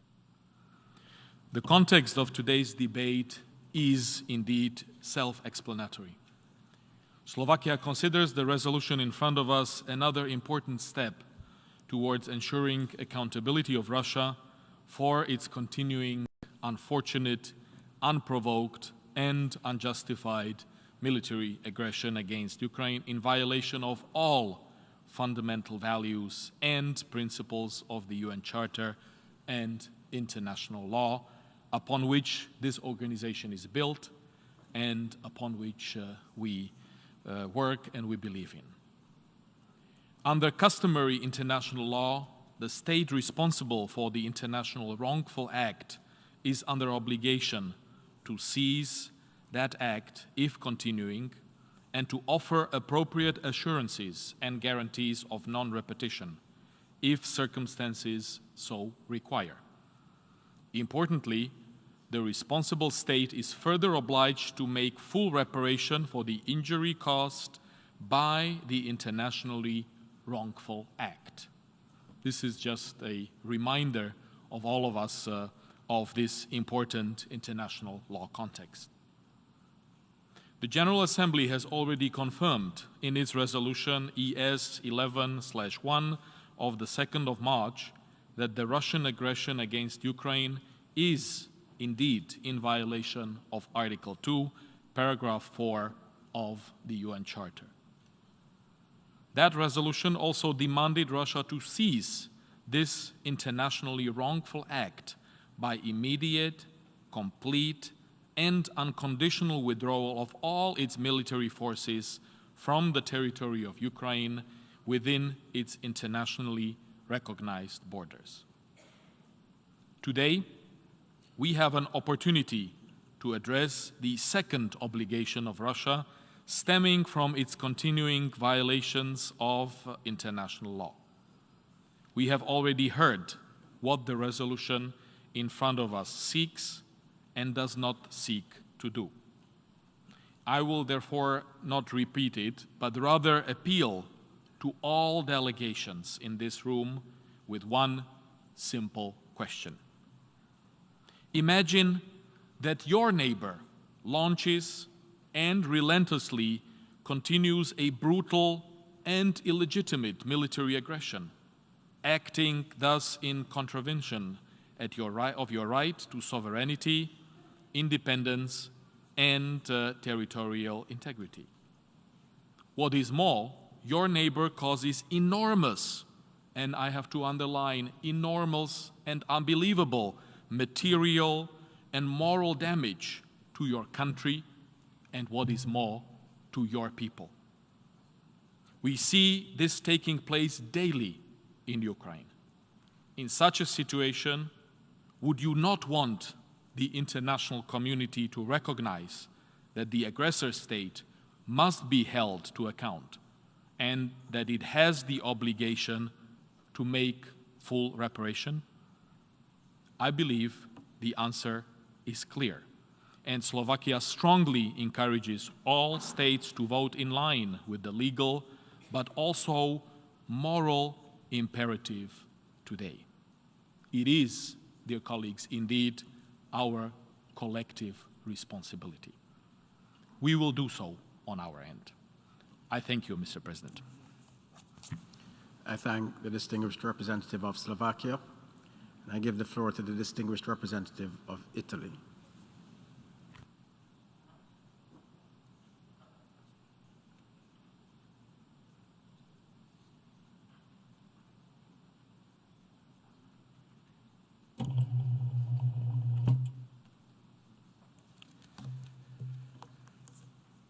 Mr. President, Italy aligns itself to the statement delivered by the European Union and wishes to add some remarks in its national capacity. Despite the many strong condemnations of Russia's illegal and unjustified war of aggression against Ukraine, overwhelmingly voiced by this General Assembly, Russia's violent actions continue to cause suffering and destruction on a large scale. Russia must be held accountable for such suffering and destruction. Since the beginning, Russia's war of aggression deliberately targeted also civilians and civilian infrastructures in order to cause great harm to the people of Ukraine. The picture that is emerging after Russia's recent withdrawal from Kherson is once again one of destruction and pain inflicted on the local population. The present resolution does not establish any standing UN reparation or compensation mechanism. It is instead aimed at providing global legitimacy by recommending to member states the creation of an international register of damage.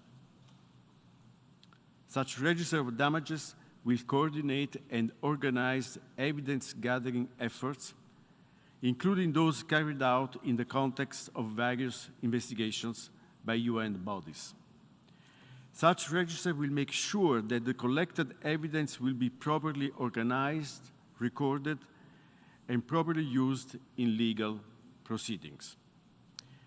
Reparation for civil claims, as well as for Russia's internationally wrongful acts, is not only a fundamental obligation under international law, it is also an essential step towards achieving peace and post-conflict recovery, as well as for the future reintegration of the aggressor state in the community of peace-loving nations as laid down in Article 4 of the UN Charter.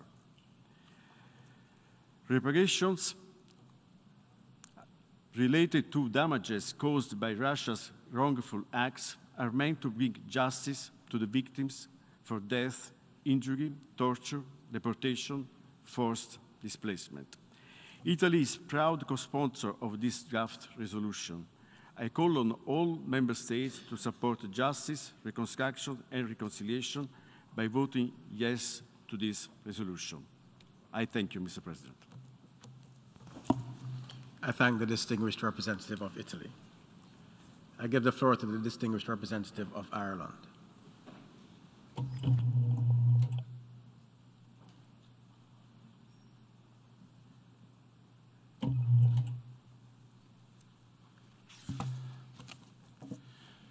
Thank you, Mr. President.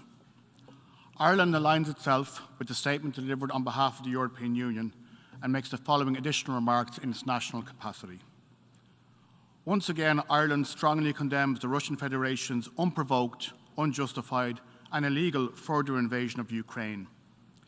It is in flagrant violation of the UN Charter as confirmed by this General Assembly. Once again, this Assembly meets while civilians in Ukraine bear the consequences of Russia's actions. These include attacks against residential buildings and the deliberate destruction of critical civilian infrastructure, including some 40% of Ukraine's electricity supply capacity. In addition, incidents of enforced disappearances, torture, and conflict-related sexual violence committed by Russian soldiers continue to be documented.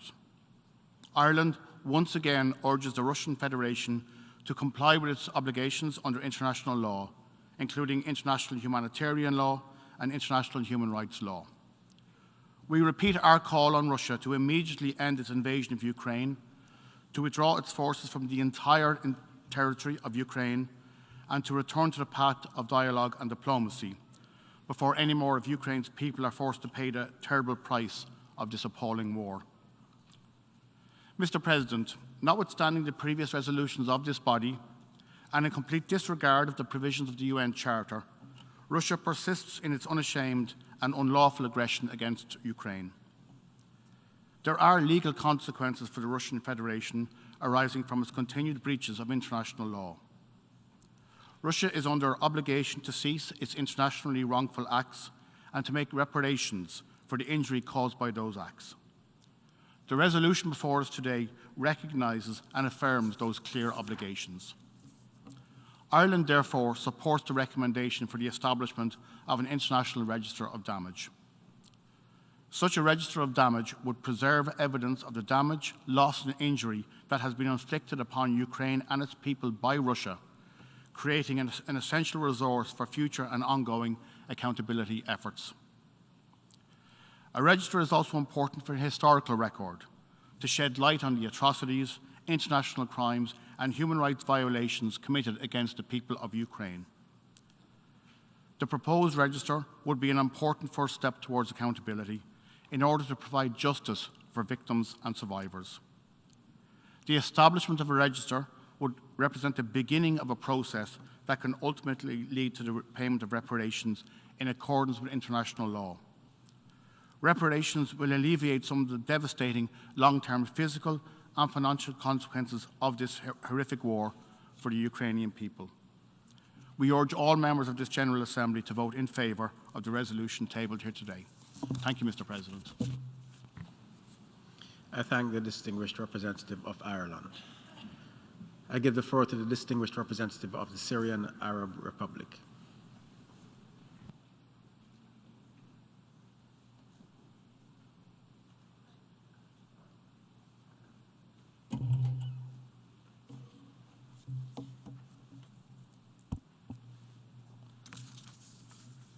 شكرا سيد الرئيس.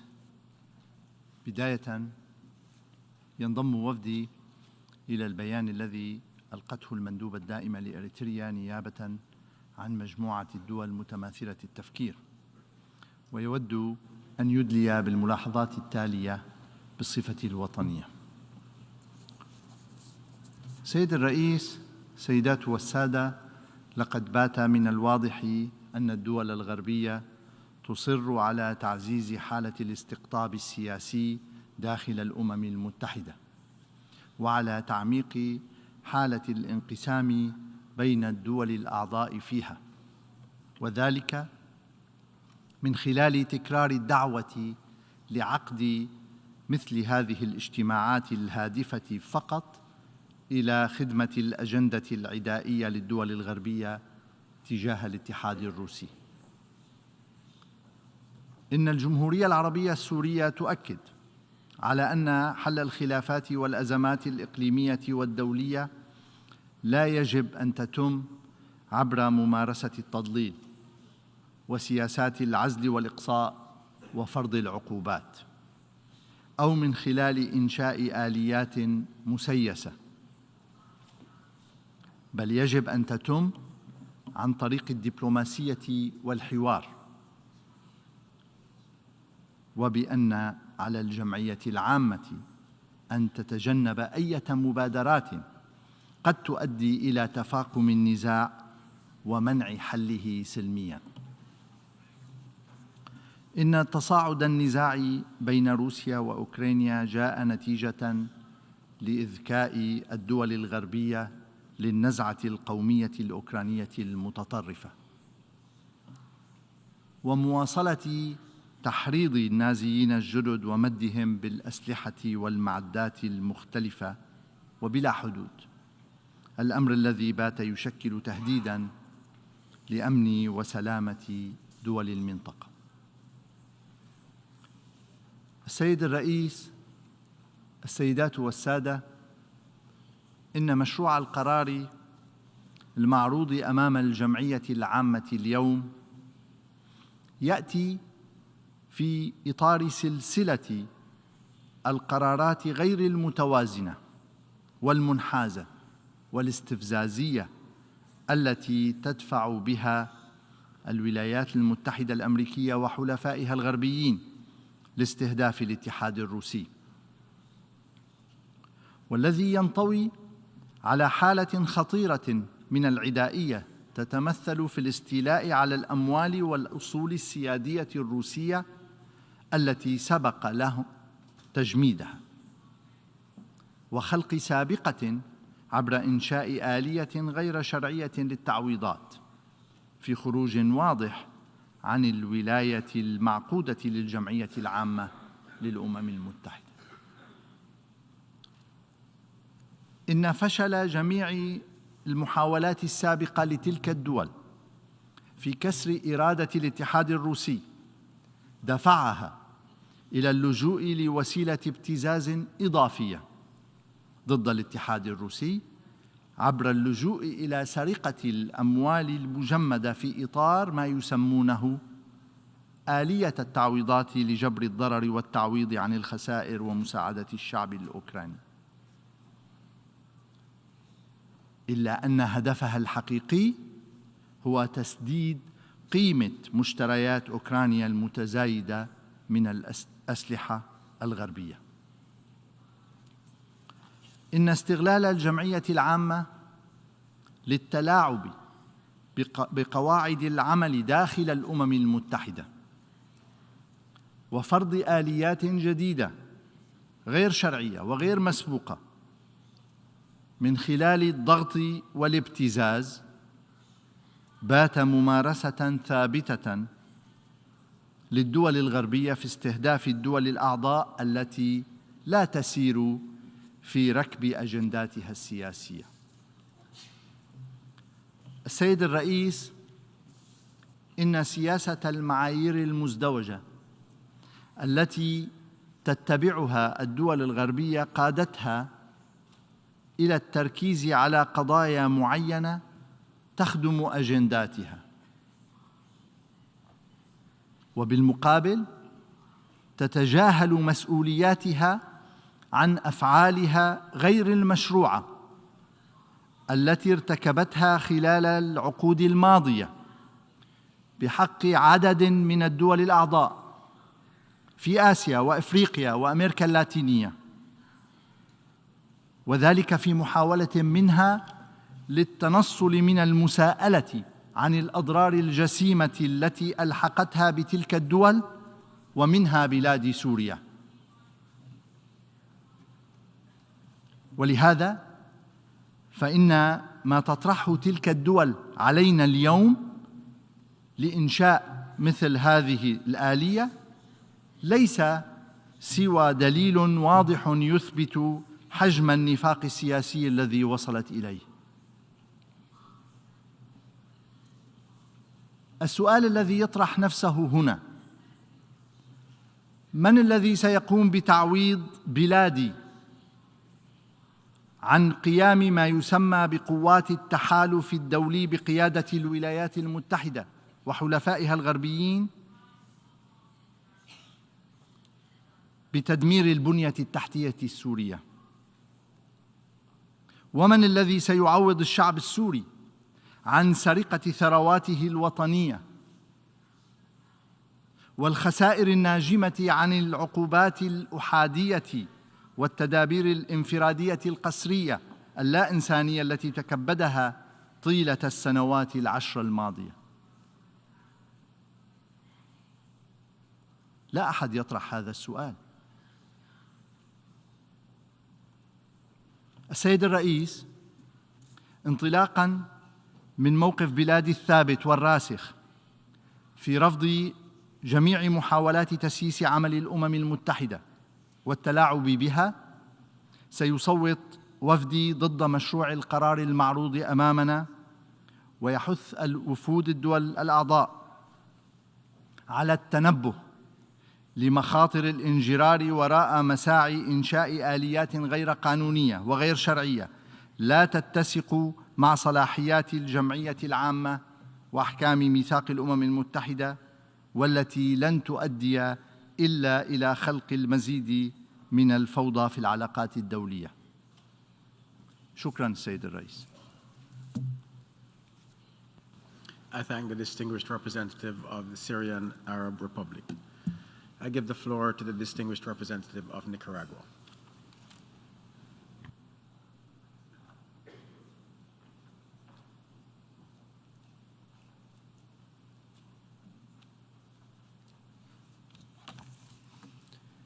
Señor Presidente, nos sumamos a la declaración pronunciada por la embajadora de Eritrea en nombre del Grupo de Países Afines. Nos encontramos nuevamente ante esta Asamblea General con la hipocresía y el doble rasero de algunos países, presentando iniciativas que cumplen únicamente con sus agendas egoístas, excluyentes y que no benefician ni aportan al multilateralismo, ni a la inclusividad de la membresía de Naciones Unidas. Nicaragua aboga por fortalecer un multilateralismo robusto, por la promoción de una cultura de paz, por un nuevo orden internacional con transformaciones profundas en las relaciones entre los países, con nuevos centros de desarrollo de esperanza que representan a la mayor parte de la humanidad. Es importante dar el paso final para un mundo multipolar que refuerce la soberanía y el derecho internacional, el derecho a un desarrollo independiente y que ponga fin al doble rasero. Nicaragua reitera su compromiso con el respeto de la soberanía, la integridad territorial y la seguridad de todos los países. Los Estados miembros debemos cumplir enfáticamente con los propósitos y principios de la Carta de las Naciones Unidas. Señor Presidente, el proyecto de resolución contenido en el documento A/ES-11/L.6 pretende descaradamente manipular y politizar nuestra organización al recomendar el establecimiento de este mecanismo internacional de reparación y que no estaría administrado por el órgano que lo crearía. Con la presentación de esta resolución selectiva de países específicos, se resaltan los intereses y el doble rasero que nos quieren imponer los países occidentales, creando un mecanismo de reparaciones para un caso específico, ignorando totalmente la dolorosa historia que sus ocupaciones imperialistas y colonialistas dejaron con sus crímenes, la conquista, el exterminio y saqueos en cientos de naciones de pueblos originarios.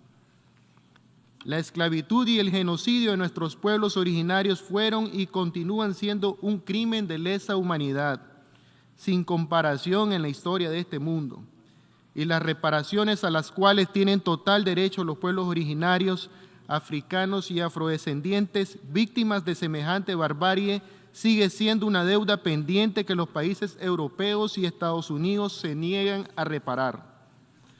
Los países occidentales no reconocen el mayor de los genocidios cometidos contra nuestros pueblos originarios, destruyendo culturas enteras.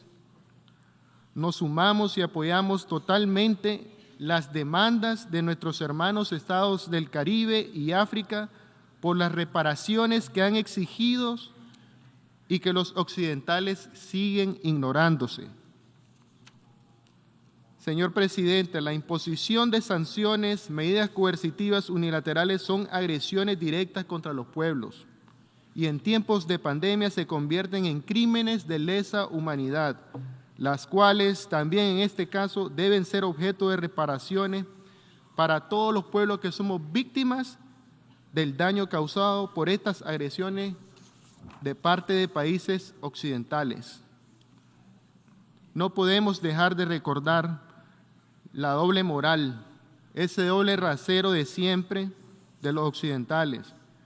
El 27 de junio de 1986, el fallo histórico de la Corte Internacional de Justicia de La Haya condenó a Estados Unidos por las actividades militares y paramilitares en y contra Nicaragua y mandó a indemnizar a Nicaragua por un monto de 17,000 millones de millones, mandato que Estados Unidos no ha cumplido, descalificando así a las Naciones Unidas y al más alto tribunal internacional.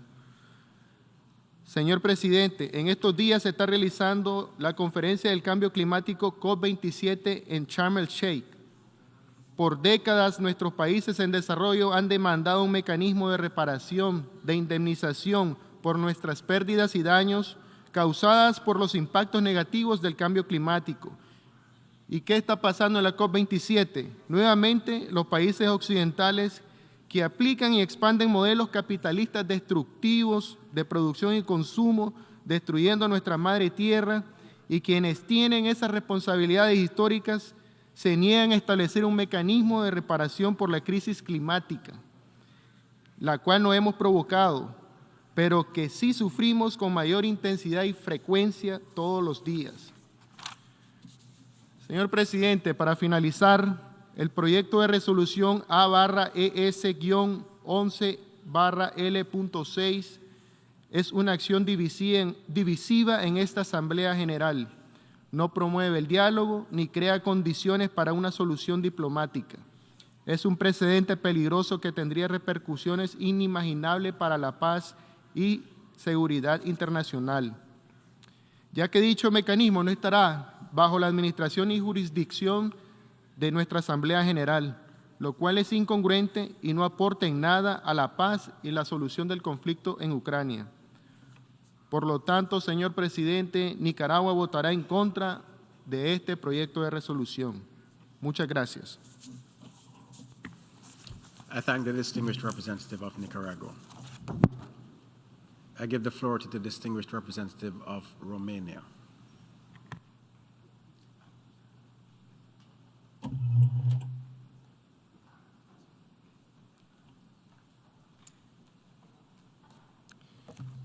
Mr. President, distinguished colleagues, Romania joined the European Union statement, and I would like to add a few comments in my national capacity.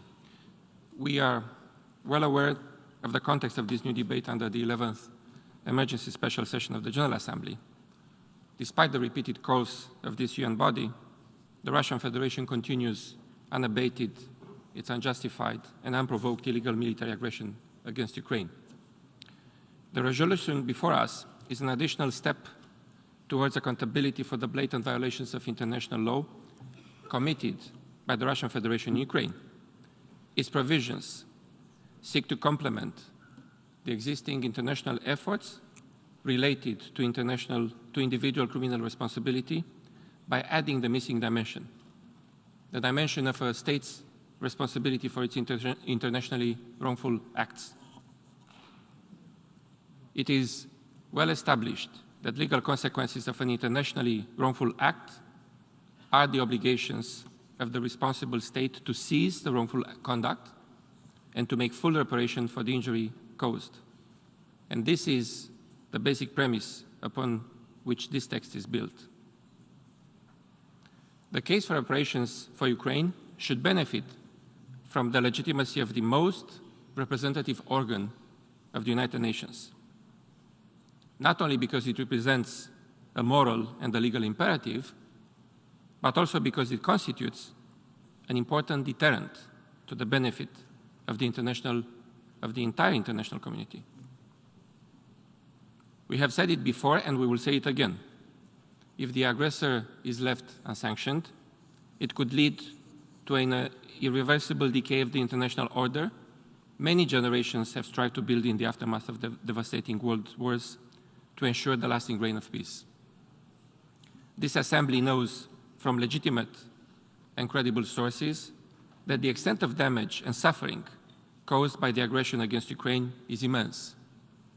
Recognizing that there is a need for an international mechanism for reparation, recommending the creation of an international register of damage is a modest and principled step.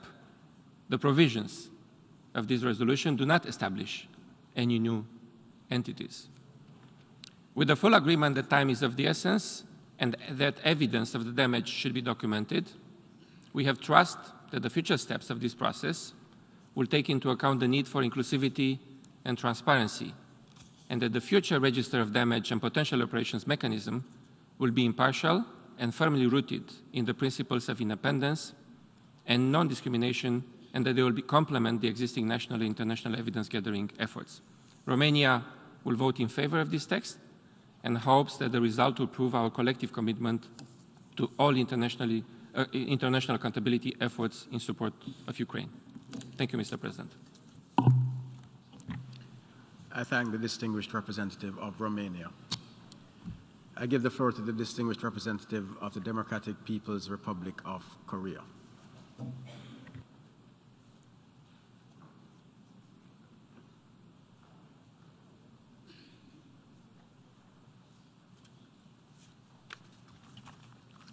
Mr. President, the root cause of the crisis in Ukraine totally lies in the hegemonic policy of the United States and West, which have systematically undermined the security environment in Europe by ignoring reasonable and just demands of the Russian Federation for security concern and promoting eastward expansion of NATO. The draft resolution entitled Furtherance of the Remedy and Aspiration of the Aggression against Ukraine is nothing more than politically motivated document to shift all responsibility of the crisis in Ukraine to the Russian Federation. Furthermore, that draft resolution is inconsistent with proposing principle of the UN Charter for settlement of the international dispute by peaceful means and in accordance with principle of justice and international law.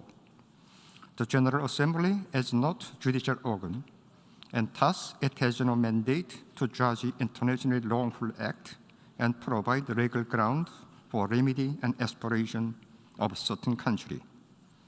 General Assembly must play a constructive role in preventing further escalation of geopolitical confrontation and tension and addressing security concern of parties to conflict in a reasonable and balanced manner.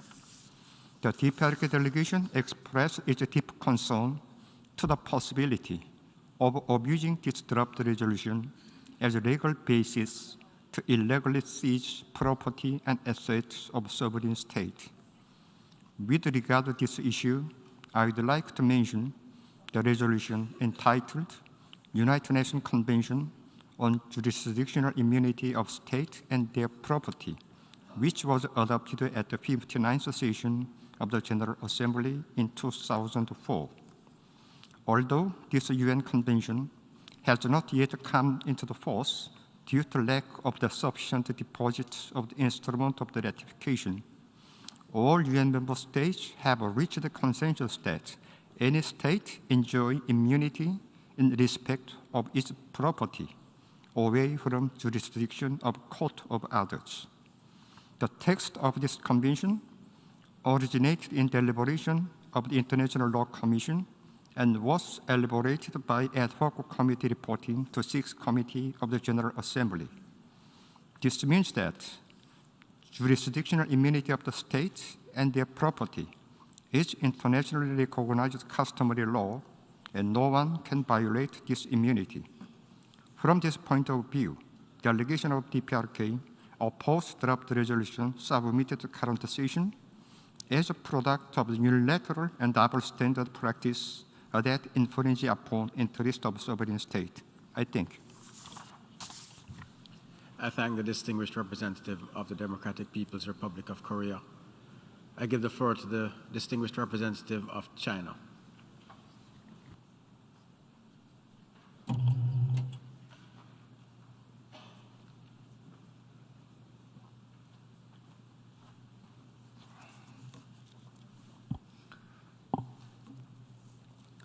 诸位先生，中方赞同厄立特里亚代表观点相近国家刚才所做的共同发言。诸位先生，补救和赔偿是战争和冲突后伸张正义、抚慰人心、促进重建的重要手段。中国在近现代史上曾饱受外来侵略，蒙受巨大损失。我们理解战争受害者的悲痛心情，同情他们的悲惨处境。中方认为，战争补救和赔偿应当通过正确的政治途径和法律程序实现，体现国际意愿，体现公平正义，体现人道精神。安理会和联大在此方面的有益实践，可为国际社会类似行动提供重要参考。遗憾的是，提交本次紧急特别联大采取行动的有关补救和赔偿问题的决议草案，存在明显缺陷、漏洞，不符合中方立场主张。我愿阐述以下3点看法。第一，决议草案意图通过联大直接处理国际法律责任问题，超越了联大授权。联合国宪章对联合国各主要机构的职权有明确规定，联大不是国际司法机构，无权对国际不法行为作出法律定性和追责。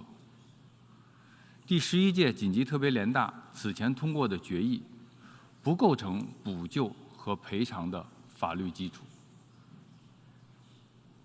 第二，决议草案意图援引国家对国际不法行为的责任条款进行追责，缺乏法律依据。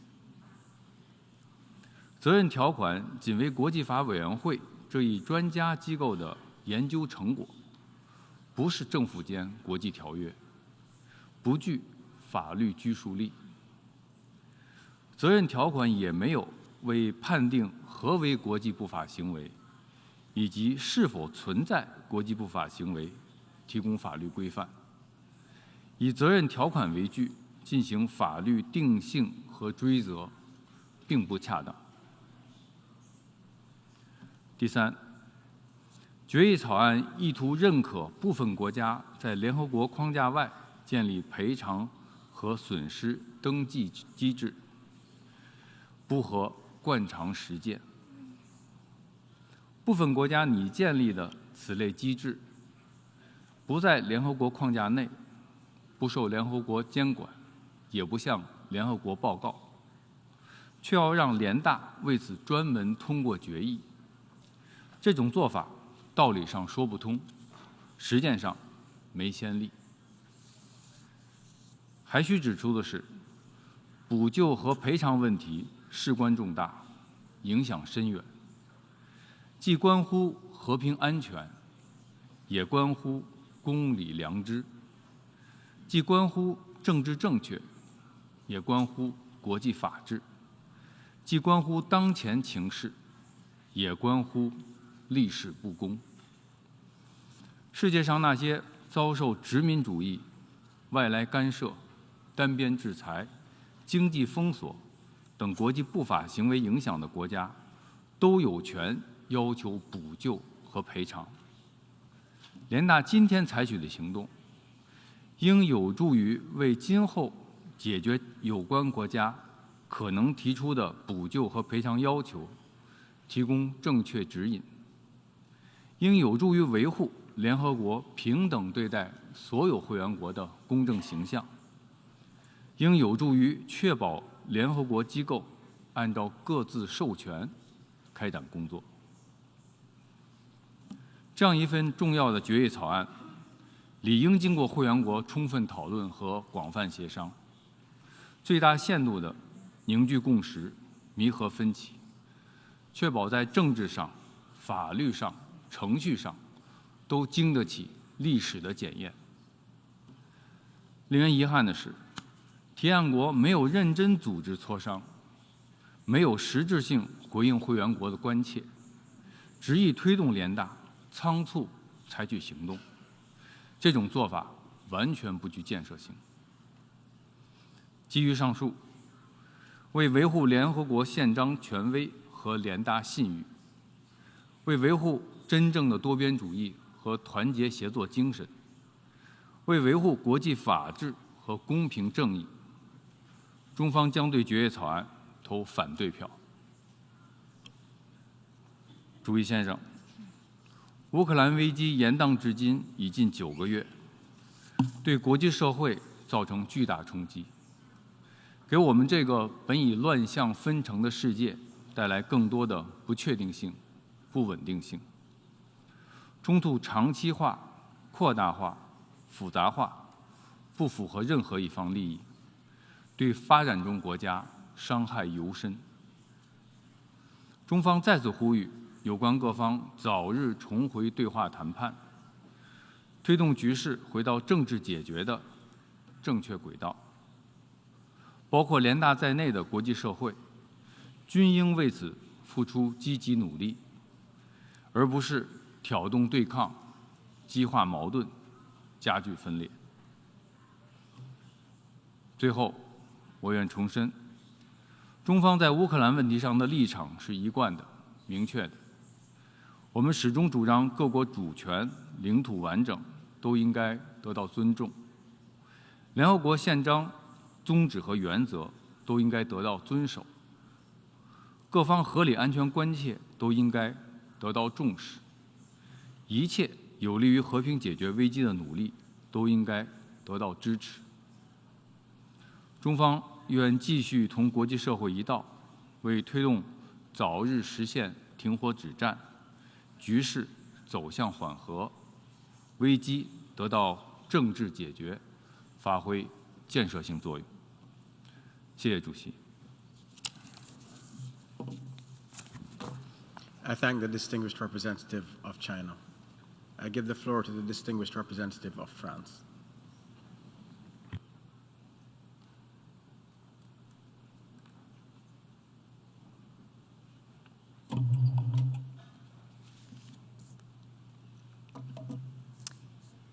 Monsieur le Président, la France s'associe à la déclaration de l'Union européenne et elle souhaite ajouter les éléments qui suivent à titre national.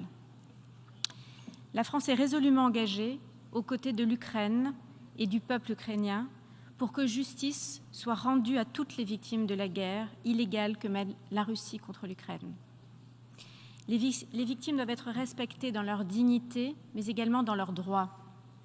C'est dans cet esprit que la France soutient activement les autorités ukrainiennes dans le cadre des actions judiciaires qu'elles ont entreprises.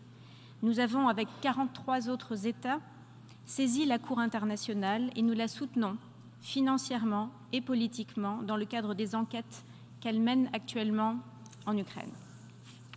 La France soutient la collecte de preuves qui sont menées par des mécanismes d'enquête ainsi que par des juridictions nationales et internationales.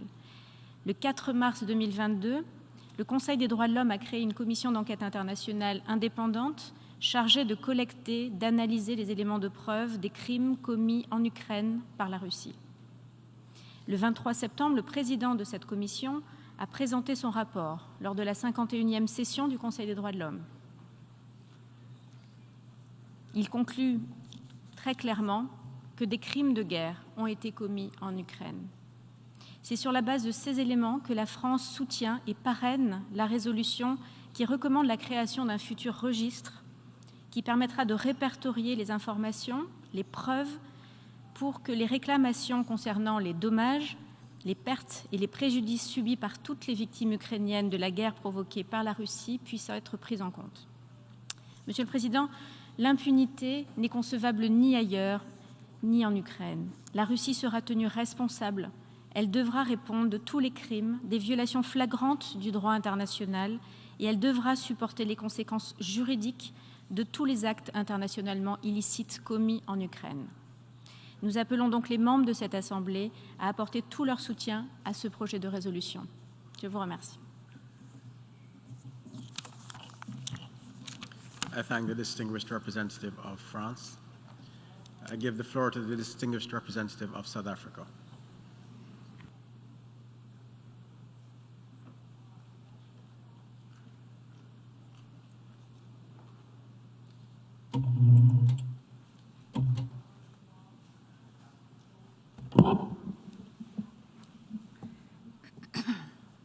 Thank you, Mr. President.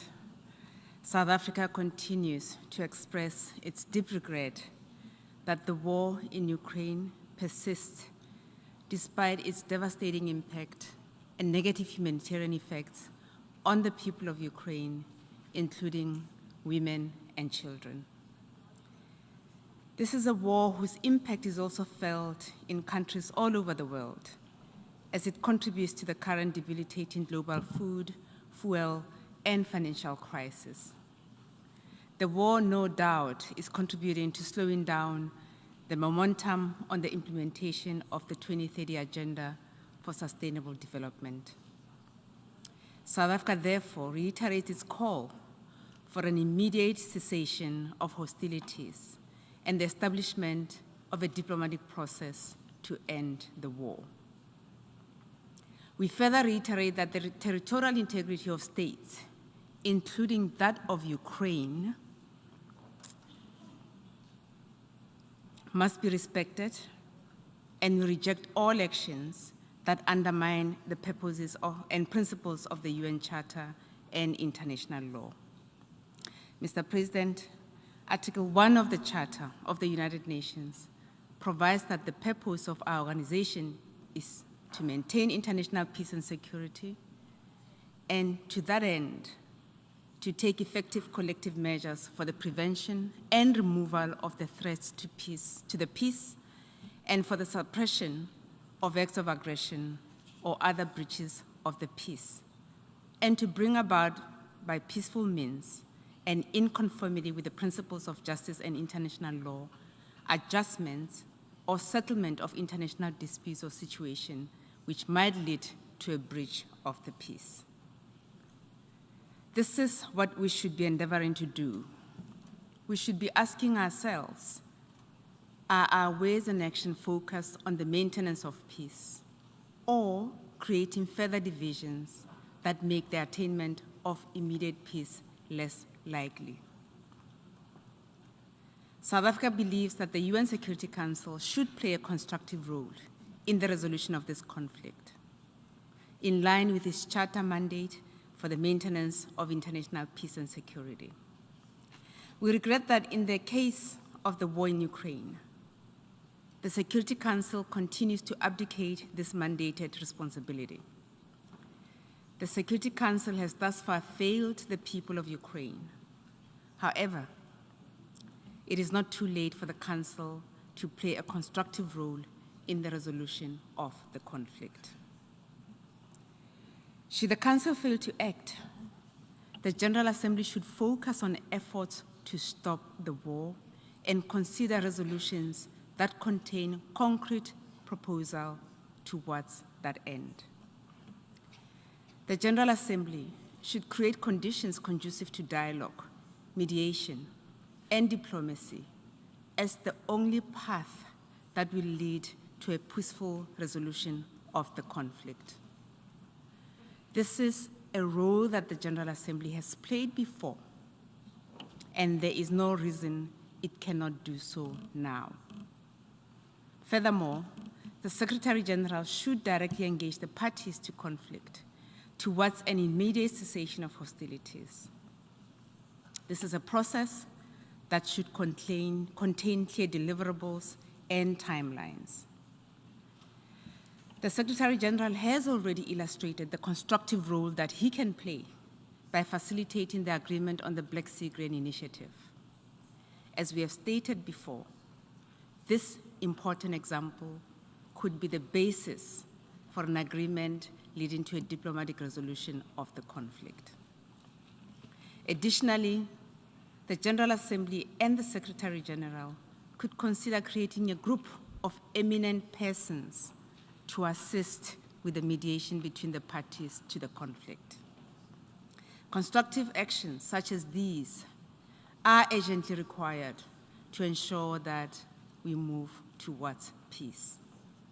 Mr. President, today we meet to consider yet another divisive resolution on the war in Ukraine. We reiterate our question: will this draft resolution assist in supporting Article 1 of the Charter? Have the resolutions we adopted in the last few months contributed to achieving this? Clearly not. We must therefore find an alternative constructive action that brings us towards peace. Secretary General Guterres reminded us recently that more than 2 billion people, a quarter of humanity, live in areas affected by conflict. It is vital that the UN devotes equal time to the resolution of all conflict situations that threaten international peace and security. During the past 7 decades, this Assembly has had clear calls for reparations from slavery, colonialism, apartheid, and from many other contemporary conflicts. Regrettably, in all these instances, we have not been able to find agreement on reparations due to the opposition of many that are co-sponsoring today's resolution. We are clearly sending a message of exceptionalism and that reparations matter in some cases and do not matter in others. The United Nations loses its credibility when it is seen to be partisan and exercising double standards in its work. As member states, we should refrain from perpetuating such practices. Mr. President, beyond matters of principle, the resolution we are considering today places the United Nations in uncharted waters. The General Assembly is being asked to grant its authority to a process that will lead to the setting up of a mechanism for reparations by interested countries. There's no clarity on what the eventual mechanism will look like, its functions, and how it will relate to the General Assembly. We also do not know what its eventual legal status will be. We are therefore uncomfortable that the sanctity of the UN General Assembly will be used to give legitimacy to an unknown process.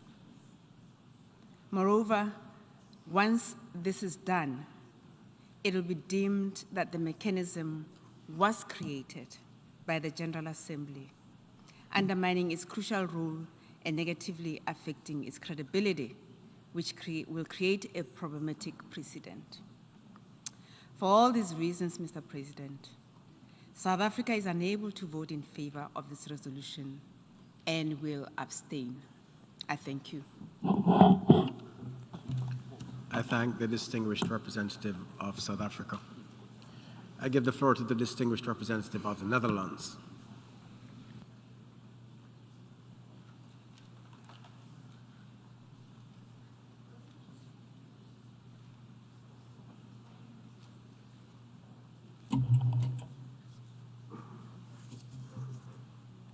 Thank you, Mr. President. The Kingdom of the Netherlands aligns itself with the statement made earlier by the European Union and would like to offer some short remarks in our national capacity. Mr. President, it is an established principle of international law that the aggressor has an obligation to cease its aggression and to make full reparation for the injury and damages it has caused. Today, the sheer magnitude, extent, and nature of the damage caused by Russian attacks is evident for all to see. But this evidence might over time disappear or get lost under the fog of war. That's why we need to register evidence of damages caused, so that later, when we eventually do move to conciliation, we have a clear picture of what needs to be settled. And that, Mr. President, is the essence of the resolution in front of us today. It establishes that aggression occurred, that damages resulted from this aggression, that the aggressor is liable for these damages, and that in order to allow compensation for these damages, they must be documented in a register. And yes, also in response to some of the previous speakers, we do firmly believe that such a register will be an essential element of any eventual peace and conciliation initiatives. And since the General Assembly has established a register of damages in the past, it is certainly within its competence to recommend the establishment of one. We therefore call on all member states to vote in favor of the resolution, to vote to uphold the law of state responsibility, and to vote for justice for all those who have suffered damages in this unprovoked conflict. I thank you, Mr. President. I thank the distinguished representative of the Netherlands. I give the floor to the distinguished representative of Belarus.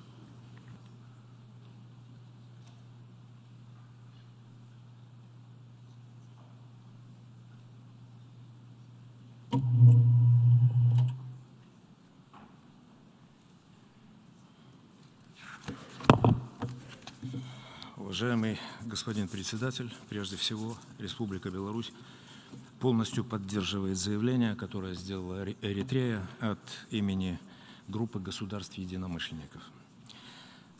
Господин председатель, прежде всего, мы категорически возражаем против процедуры внесения предлагаемого проекта резолюции. Полное отсутствие инклюзивности, транспарентности, без проведения каких-либо консультаций в очередной раз убеждают нас в том, что западные государства полностью отказались от принципов многосторонности, добросовестности и сотрудничества в Организации Объединенных Наций.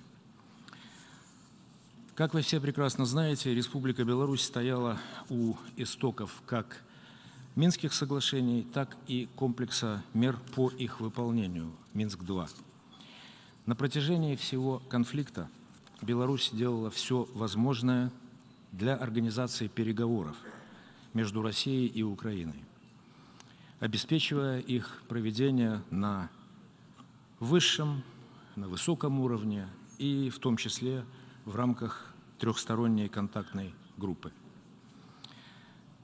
Действительно ли западные государства, так называемые гаранты упомянутых Минских соглашений, желали урегулирования ситуации? Сегодня, к сожалению, ответ совершенно очевиден.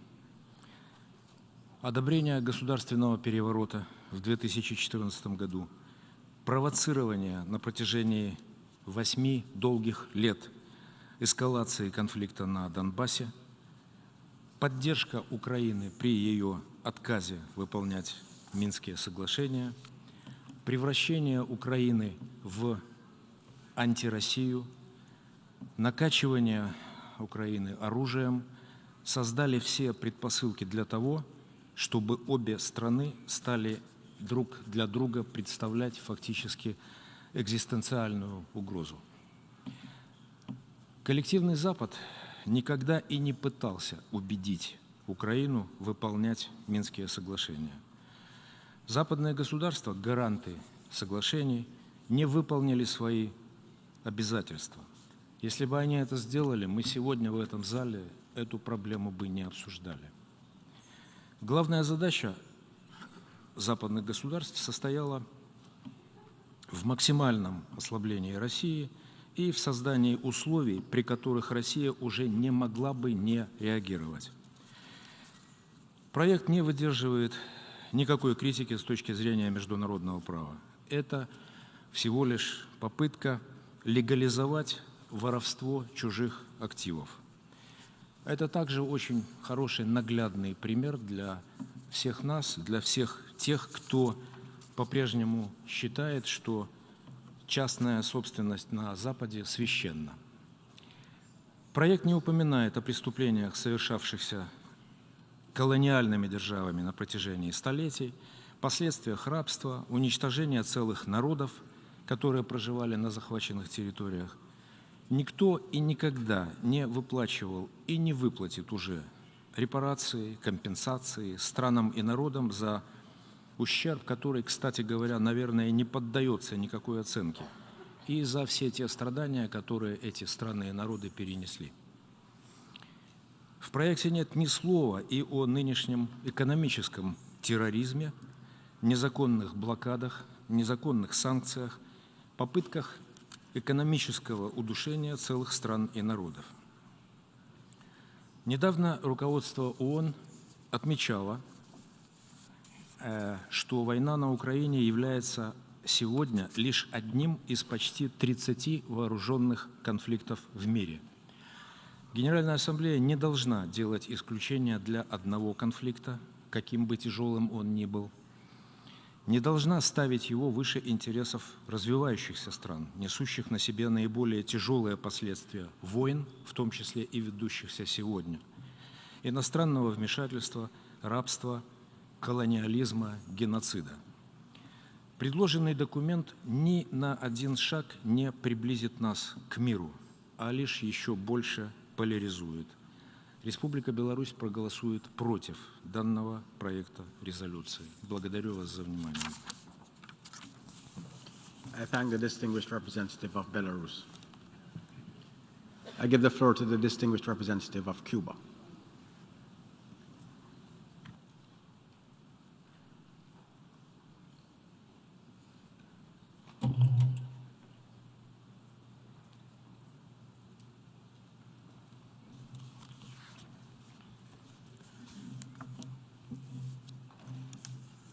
Señor presidente, Cuba defiende la soberanía, independencia e integridad territorial de todos los estados y el estricto respeto de la Carta de las Naciones Unidas y el derecho internacional en toda circunstancia. Siempre defenderemos la paz y la solución pacífica de los conflictos y nos opondremos al uso o la amenaza del uso de la fuerza. En ese contexto, continuaremos abogando por una solución diplomática seria, constructiva y realista de la actual crisis en Ucrania, por medios pacíficos y con irrestricto apego a las normas del derecho internacional, que garantice la seguridad y soberanía de todos, así como la paz y la seguridad regional e internacional. Nuestro país está firmemente comprometido con el derecho internacional humanitario y llama a todas las partes a proteger la población civil, sus bienes y la infraestructura civil en Ucrania. Lamentamos profundamente las pérdidas de vidas inocentes en ese país. Apoyamos los esfuerzos para aliviar la situación humanitaria y minimizar el sufrimiento de la población en las zonas de conflicto. En ese contexto, reconocemos el aporte de las entidades humanitarias del sistema de las Naciones Unidas. Al mismo tiempo, rechazamos el doble rasero, la parcialidad, la selectividad y los enfoques discriminatorios y oportunistas que pretenden imponerse en esta Asamblea. El proyecto de resolución que se nos ha presentado es un ejemplo de ello. Señor Presidente, son múltiples los casos a nivel global de legítimas demandas de compensación de daños y reparaciones presentadas desde hace muchos años por Estados miembros sin avance alguno. Resulta cuando menos irónico observar que algunos de los que se oponen rotundamente a considerar esos casos se incluyen entre los principales promotores del proyecto que hoy discutimos. Cuba defiende el derecho legítimo a las compensaciones justas, pero deberíamos comenzar por listar y atender las históricas, acumuladas y totalmente ignoradas. Apoyamos firmemente la justa demanda que año tras año presentan ante esta Asamblea los Estados miembros de la Comunidad de Estados del Caribe, CARICOM, para que se les compense económicamente por los daños y horrores de la trata transatlántica de esclavos y el genocidio de sus pueblos nativos ocasionados por las antiguas metrópolis. 70 millones de aborígenes fueron masacrados como consecuencia de la conquista y colonización europeas y decenas de millones de africanos enviados al otro lado del Atlántico para trabajar como esclavos. Sin embargo, nada se ha hecho. Por el contrario, somos testigos del egoísmo opulento y la impunidad que disfrutan los responsables de esos crímenes contra la humanidad asociados al desarrollo histórico del capitalismo. Igual silencio y renuencia a actuar son evidentes respecto a las legítimas reivindicaciones de los hermanos pueblos africanos e indígenas para que se reparen los errores históricos causados por el colonialismo durante 500 años de expoliación e ignominia. Demandamos resarcimiento por la inhumana explotación de 3 continentes que obliga a más de 6.200 millones de personas a vivir los desafíos del subdesarrollo. La pobreza no es castigo divino. Sus orígenes datan desde el comienzo y desarrollo de la colonización. Existen los recursos técnicos y financieros si realmente hay voluntad de que se comience a pagar por los daños. Señor Presidente, es irónico que varios de los proponentes del proyecto de resolución que se examina hoy hayan obstaculizado la inclusión de un punto en la agenda de las negociaciones de la COP27 para la discusión sobre un mecanismo financiero de compensación por pérdidas y daños ocasionados por el cambio climático. Exigimos que se atienda con urgencia el reclamo de los países en desarrollo para la creación de dicho mecanismo de compensación, principalmente para los pequeños estados insulares en desarrollo. La Asamblea General nunca ha establecido un mecanismo de compensación de daños y reparaciones a los Estados miembros que sufren las terribles consecuencias de medidas coercitivas unilaterales contrarias a la Carta y el derecho internacional, incluyendo genocidas bloqueos económicos, comerciales y financieros. Se compensaría a Cuba por los daños acumulados durante 6 décadas de aplicación del bloqueo económico, comercial y financiero que nos ha impuesto Estados Unidos. ¿Atendería el gobierno de los Estados Unidos la justa demanda del pueblo de Cuba para la compensación por la vida de 3.478 cubanos fallecidos y los 2.099 incapacitados como consecuencia de actos terroristas? ¿O compensará Estados Unidos a Cuba por la ocupación ilegal de parte de nuestro territorio nacional en la provincia de Guantánamo? ¿Exigiría la Asamblea General que Estados Unidos compense a México por la anexión de la mitad del territorio mexicano? ¿Se apoyaría que Estados Unidos compense al pueblo vietnamita por las vidas perdidas, las enfermedades que aún hoy afectan a muchos y los daños económicos causados por el uso del agente químico naranja durante la intervención imperialista en Vietnam? ¿Por qué se continúan ignorando los justos reclamos de compensación y reparación de las islas del Pacífico, víctimas de la radiación y la contaminación ocasionada por muchos de los más de 2.000 ensayos de armas nucleares realizados desde 1947? ¿Cuándo se compensarán a las familias de los cientos de miles de civiles asesinados que pasaron a engrosar la lista de los denominados daños colaterales y a los millones de desplazados debido a las agresiones contra Irak, Libia o Afganistán? ¿En cuánto y cómo se está considerando resarcir la vida de un niño palestino y el asesinato y encarcelamiento de la población civil palestina?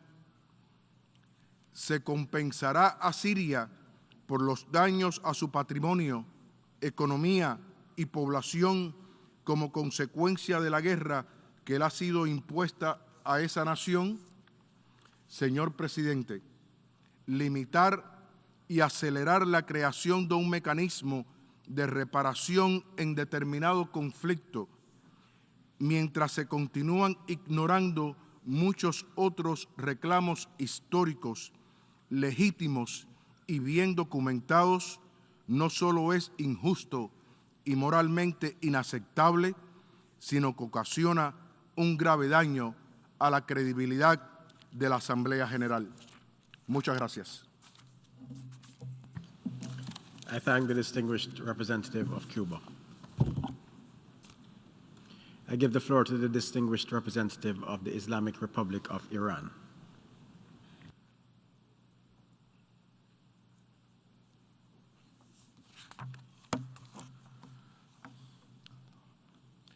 In the name of God, the compassionate, the merciful. Mr. President, I align myself with the statement delivered by distinguished representative of Eritrea on behalf of like-minded group, and I wish to add the following in my national capacity. The Islamic Republic of Iran on a number of occasions has expressed its clear, consistent, and unwavering position with regard to the ongoing conflict in Ukraine.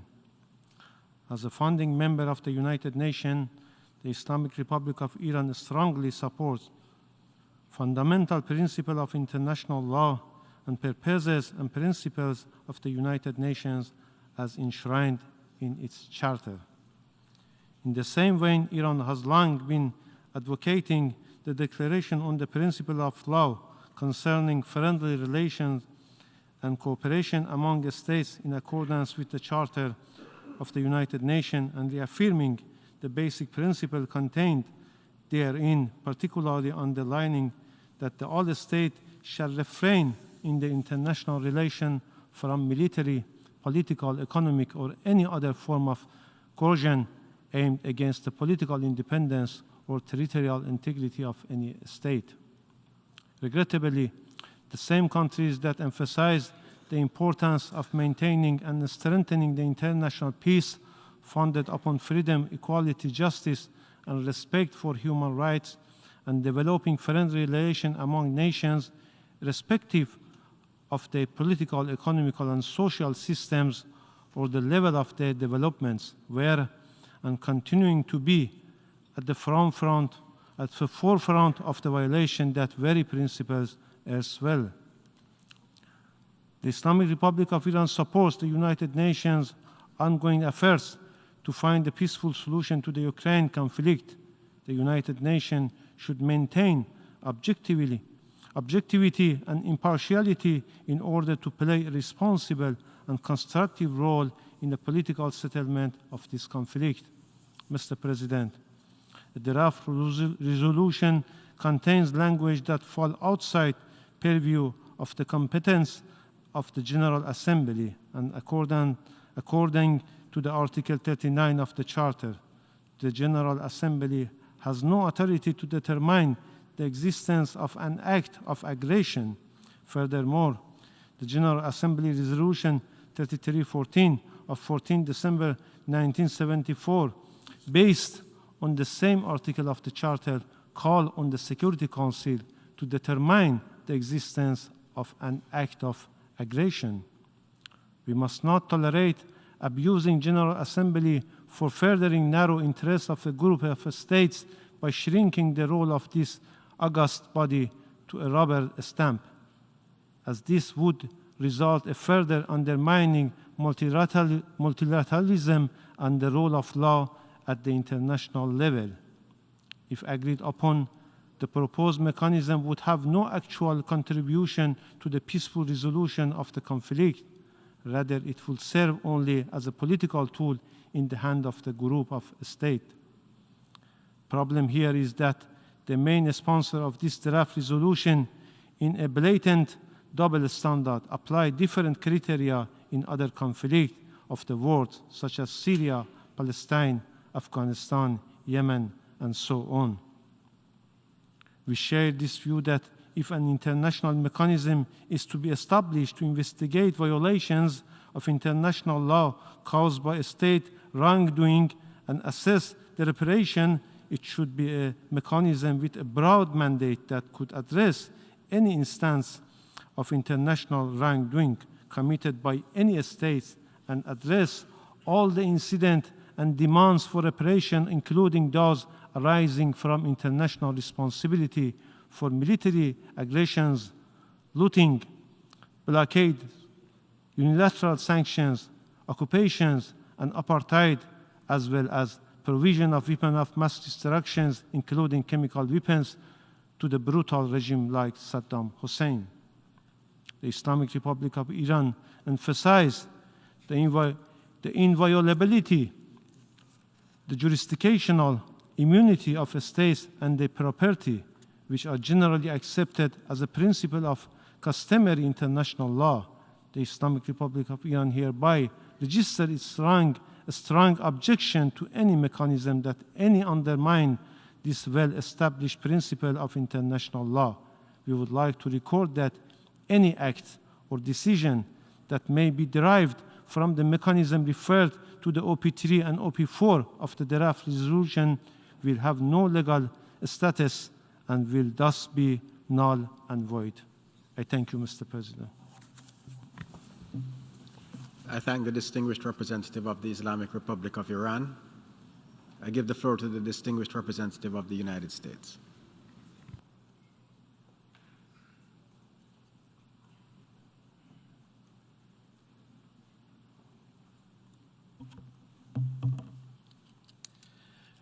Mr. President, fellow delegates, together with more than 50 co-sponsors of this resolution, the United States reaffirms our commitment to international law, including the UN Charter, and to its principles on the sovereignty and territorial integrity of states. We have heard a lot during this debate, but I think it's clear what the issue is before this august body. The international community must hold Russia to account for its violations of Ukraine's sovereignty and territorial integrity and for the resulting damages and abuses committed against the people of Ukraine.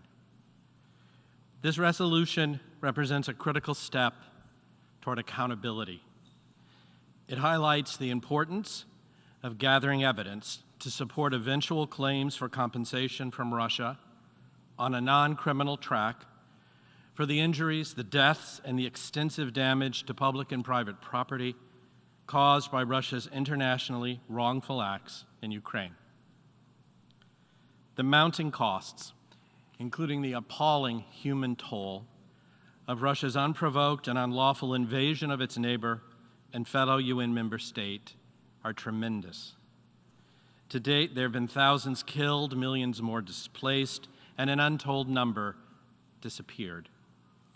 Reports are multiplying of atrocities and other abuses, including of forced deportation, the deliberate separation and kidnapping of children from their families and forced adoptions in Russia, torture, and the bombing of maternity hospitals. Russia's devastating strikes have been hitting cities and towns across Ukraine, with shells damaging or destroying residential areas and medical facilities around the country, and causing significant, major destruction to critical energy infrastructure as winter fast approaches. It is well within the authority of the General Assembly to adopt this resolution. Chapter 4 of the UN Charter gives the General Assembly broad recommendatory authority on a vast array of issues. This recommendation to create a damages register is an important initial step toward the eventual establishment of a claims adjudication mechanism to assess the full scope of the huge toll this needless war is taking on Ukraine and its people. My delegation wishes to reiterate that this is, again, a matter of justice, not geopolitical competition. The passage of this resolution underscores the United Nations' strong message to would-be aggressors around the world that breaching international law, including the UN Charter, will have consequences, and that the international community, all of us, will hold violators to account. Compensation for the victims of aggression would serve then as a deterrent against future breaches of international peace and security. Secretary General Guterres was clear when he said that Russia's actions are, quote, a violation of the principles of the UN Charter and international law, unquote. This vote, therefore, is a vote for accountability and for the defense of the Charter. It is understandable and right for Ukraine to want a cataloging of the mounting consequences, including the appalling human toll of Russia's unprovoked and unlawful invasion. Ukraine will one day rebuild. That is not at question here. The point is the imperative for us, the international community, to hold the perpetrator to account for this needless devastation. Accountability is an important component of any eventual settlement of this war. The passage of this resolution also serves as a deterrent against future breaches of international peace and security, as well as helping reach reconciliation. In conclusion, fellow delegates, member states cannot sit on the sidelines when such fundamental principles of international law undergirding the international system are at stake. We all made a commitment to uphold the Charter when we joined the UN. Now, this vote is an opportunity to demonstrate that commitment. Thank you. I thank the distinguished representative of the United States. I give the floor to the distinguished observer of the International Institute for Democracy and Electoral Assistance.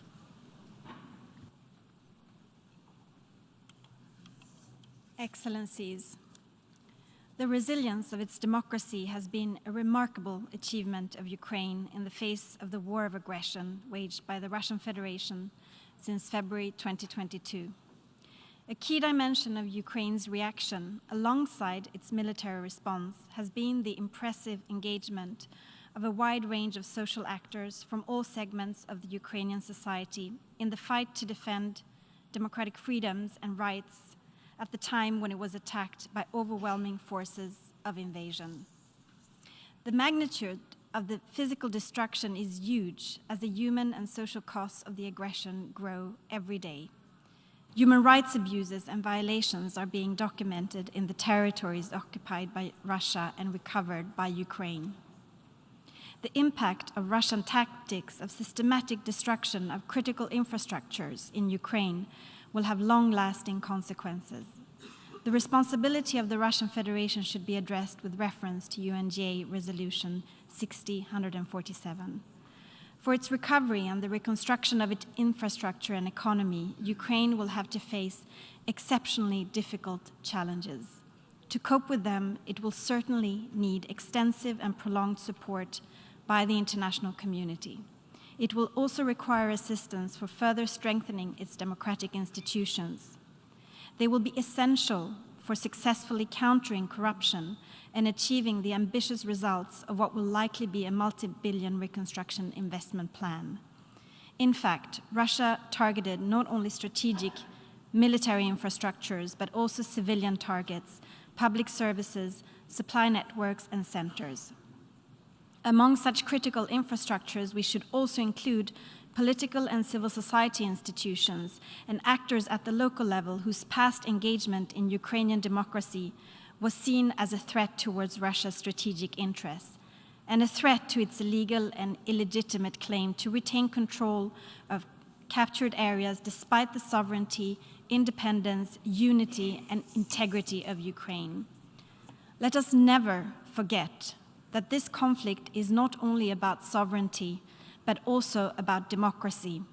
Russia's war of aggression is an attack on a political system, democracy, that securely places the destiny of the country in the hands of Ukrainians and out of the reach of Russia.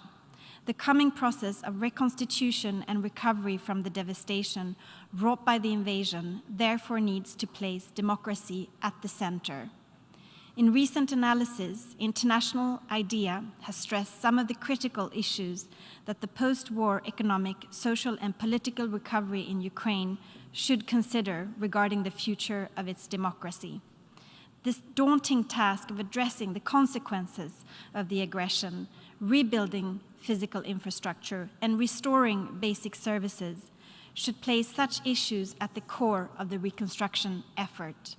In this perspective, it will be vital to allocate resources to support the reconstruction and improvement of democratic institutions in Ukraine. Thank you. I thank the distinguished observer of the International Institute for Democracy and Electoral Assistance. We have heard the last speaker in the debate on this item.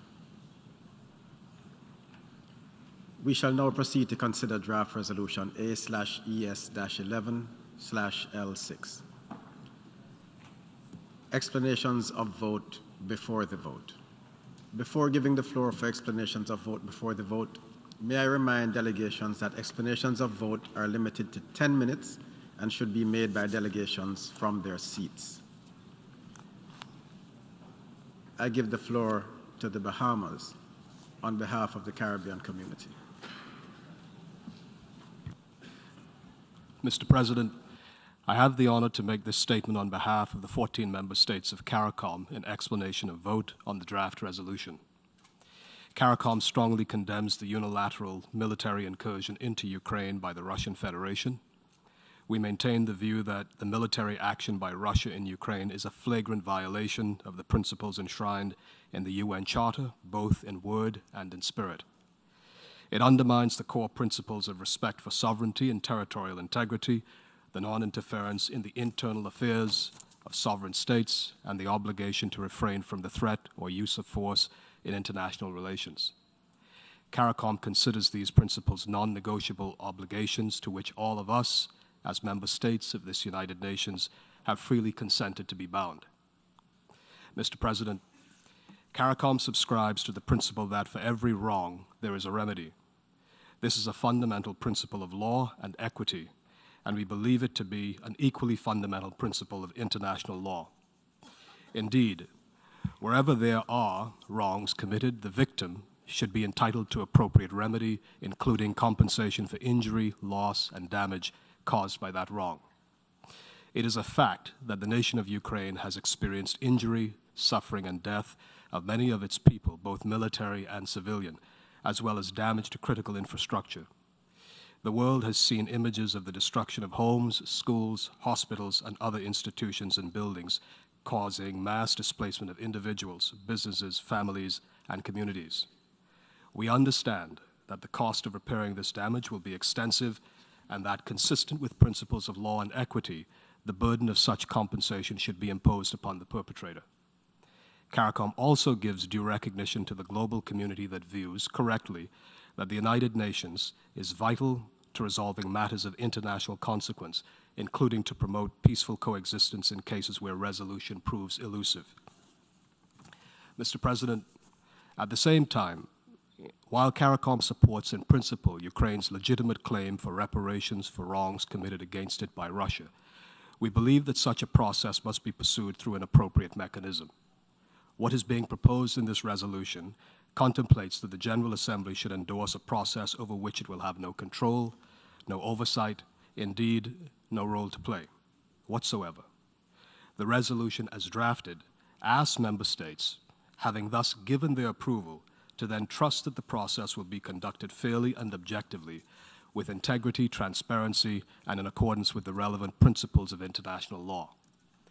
Mr. President, CARICOM notes in OP3 of the text, quote, the need for the establishment in cooperation with Ukraine of an international mechanism for reparation for damage, loss, or injury, and arising from the internationally wrongful acts of the Russian Federation in or against Ukraine, end quote. We also note the recommendation OP4 for, quote, the creation by member states in cooperation with Ukraine of an international register of damage to serve as a record of evidence and claims information on damage, loss, or injury to all natural and legal persons concerned, end quote. In CARICOM's analysis of this call to action by the General Assembly, we offer the following observations on certain aspects of the draft. 1. The resolution does not provide any guiding principles on how the future mechanism would operate or how the register of damage is to be created or managed. In addition, member states are being asked to act on these initiatives in the context of an ongoing war with no real ability to predict any future developments or outcomes. 2. Noting that while there are ongoing judicial processes addressing the situation in Ukraine, there is, as yet, no established jurisdictional basis for the proposed mechanism nor the register of damage. Neither are pursuant to a Security Council resolution nor an order of the International Court of Justice. Furthermore, it is not within the power of the General Assembly under the UN Charter to create these initiatives. For these reasons, member states of CARICOM will abstain in their vote on this resolution. Nevertheless, CARICOM recognizes that the Russian Federation must bear the legal consequences of all its wrongful acts for any violations of international law and or for any violations of international humanitarian law in or against Ukraine. Indeed, Mr. President, CARICOM reiterates its strong support for the principle that member states have a legitimate right to claim reparations and compensation for injury, loss, and damage caused by the wrongful actions of other member states.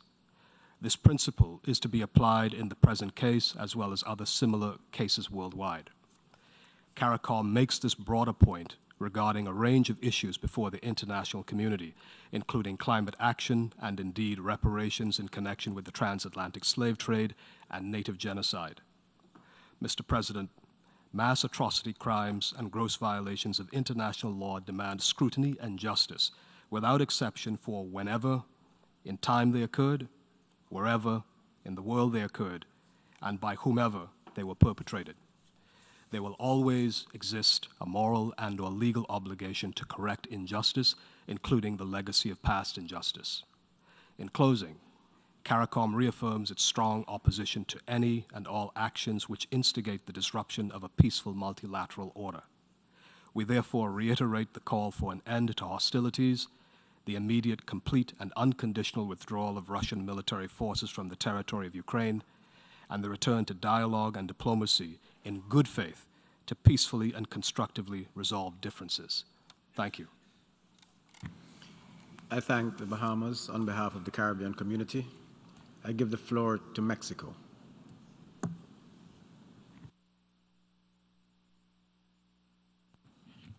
Muchas gracias, señor presidente. Señor presidente, la posición de México ha sido clara y congruente desde el inicio de esta terrible guerra.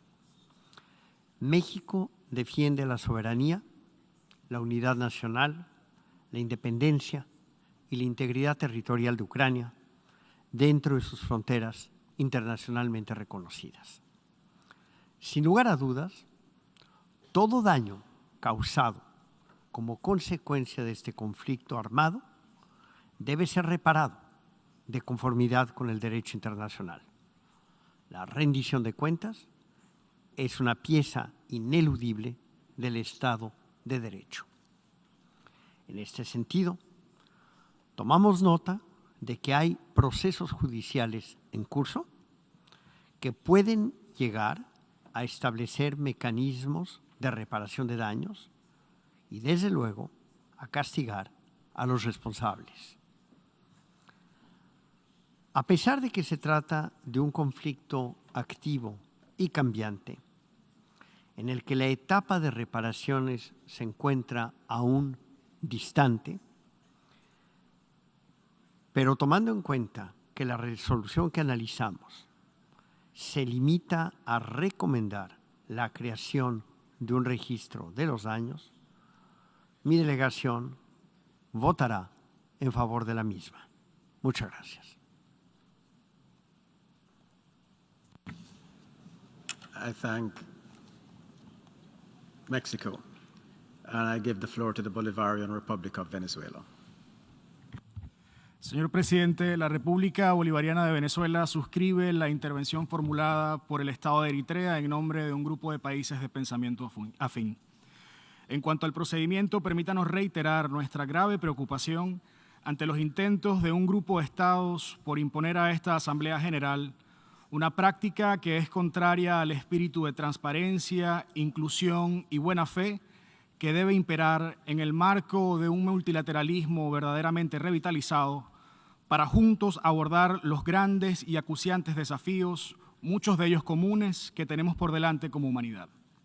Rechazamos categóricamente que se pretenda imponer a la membresía de este órgano un proyecto de resolución respecto del cual nunca fueron convocadas consultas ni se realizaron tampoco esfuerzos para tomar en cuenta las visiones de todos los estados o para acomodar sus legítimas preocupaciones respecto de un texto relativo a un asunto que continúa polarizando a la comunidad internacional.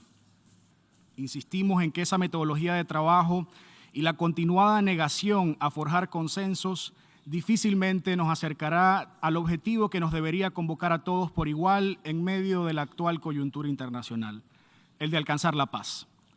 Señor presidente, en relación al fondo del tema que nos convoca el día de hoy, lamentamos que sus promotores insistan en pretender instrumentalizar esta Asamblea General mediante el afianzamiento de una mentalidad de una nueva guerra fría, con su política de choque de bloques, para avanzar así sus agendas nacionales y sus intereses de dominación geoestratégica en detrimento del interés supremo de la paz, la seguridad y la estabilidad mundiales.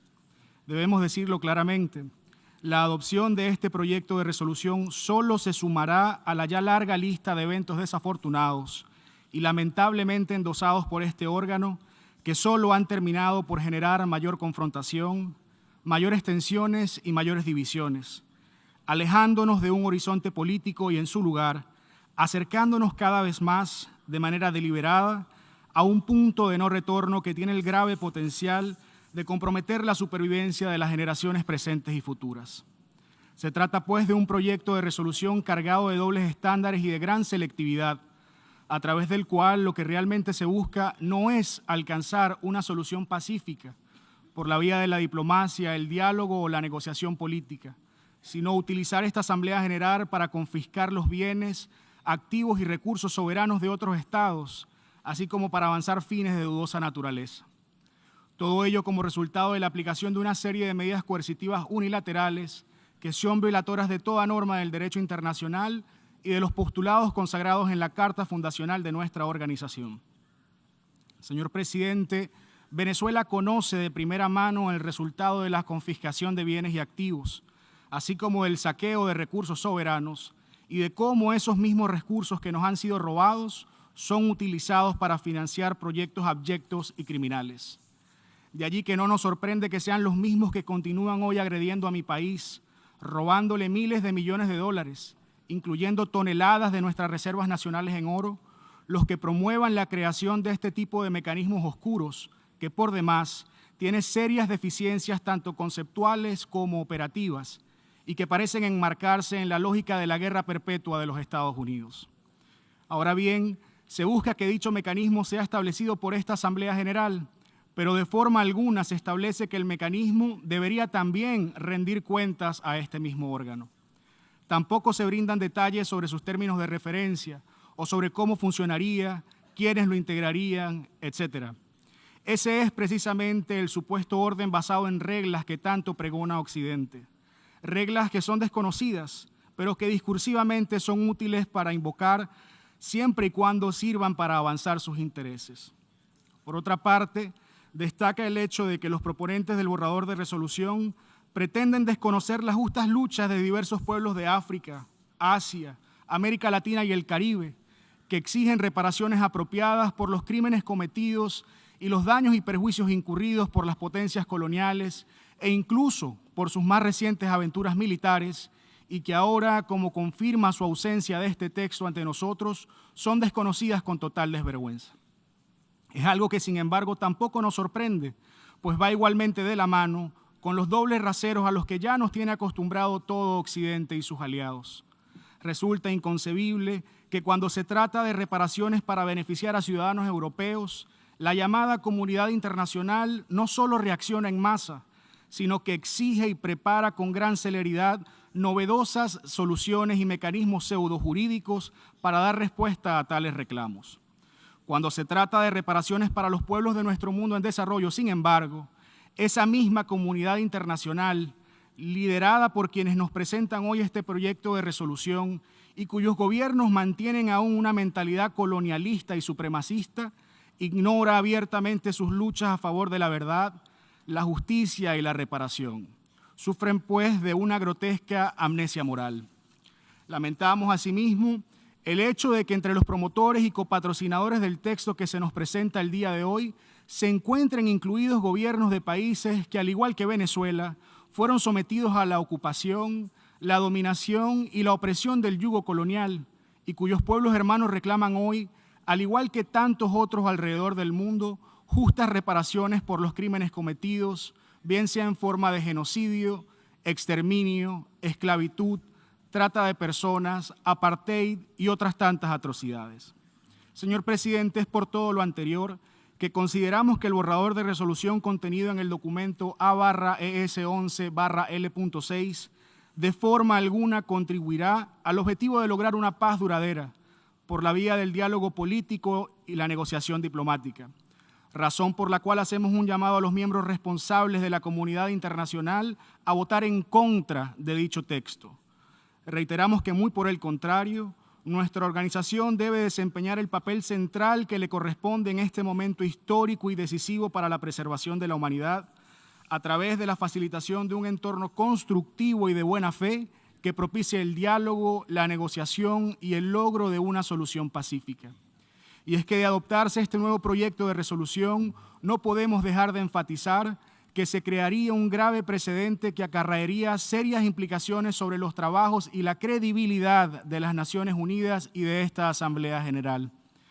Para concluir, desde esta tribuna insistimos una vez más en nuestro llamado a la reducción de las tensiones y al cese de la propaganda de guerra, así como el discurso de la intolerancia, guiado por las ideologías de odio, al tiempo que enfatizamos que solo a través de la diplomacia, del diálogo y la contención, sin presiones ni sanciones, podremos evitar que se nos empuje como sonámbulos hacia una fase más aguda del conflicto, hacia una fase más larga y difícil de resolver y hacia una fase que solo prolongará la crisis en el tiempo y generará consecuencias que tardarán generaciones en ser superadas. Muchas gracias, señor presidente. I thank the Bolivarian Republic of Venezuela. We have heard the last speaker in explanation of vote before the vote. Before proceeding to take a decision on draft resolution A/ES-11/L6, I wish to address the question concerning the majority required for the adoption of the draft resolution. In light of Article 18, paragraphs 2 and 3 of the Charter of the United Nations, is there any objection to taking action on draft resolution A/ES-11/L6 by a 2/3 majority of the members present and voting? I see no objection. The 2/3 majority of members present and voting is therefore required for the adoption of draft resolution A/ES-11/L6. The Assembly will now take a decision on draft resolution A/ES-11/L6 entitled Furtherance of Remedy and Reparation for Aggression against Ukraine. For your information, the draft resolution has closed for e-sponsorship. I now give the floor to the representative of the Secretariat. Mr. President, I should like to announce that since the submission of the draft resolution, and in addition to the delegations listed on the L document, the following countries have also become co-sponsors of A/ES-11/L6: Andorra, Costa Rica, Dominican Republic, Liberia, Monaco, Myanmar, North Macedonia, Palau, Republic of Korea, San Marino, and Switzerland. If any other delegations wish to co-sponsor A/ES-11/L6, please signify by pressing the microphone button now. I see none. Thank you, Mr. President. I thank the representative of the Secretariat. A recorded vote has been requested.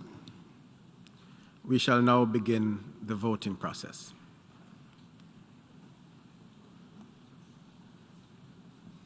Those in favor of draft resolution A/ES-11/L6, please signify. Those against? Abstentions? The General Assembly is now voting on draft resolution A/ES-11/L6 entitled Furtherance of Remedy and Reparation for Aggression against Ukraine.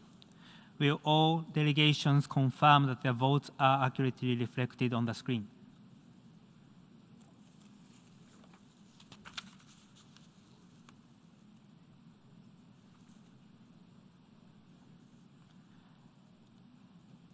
The voting has been completed. Please lock the machine.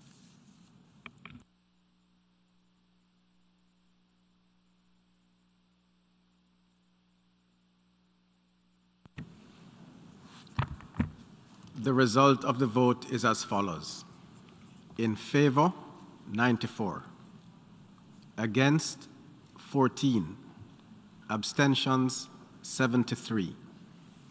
Draft resolution A/ES-11/L6 is adopted.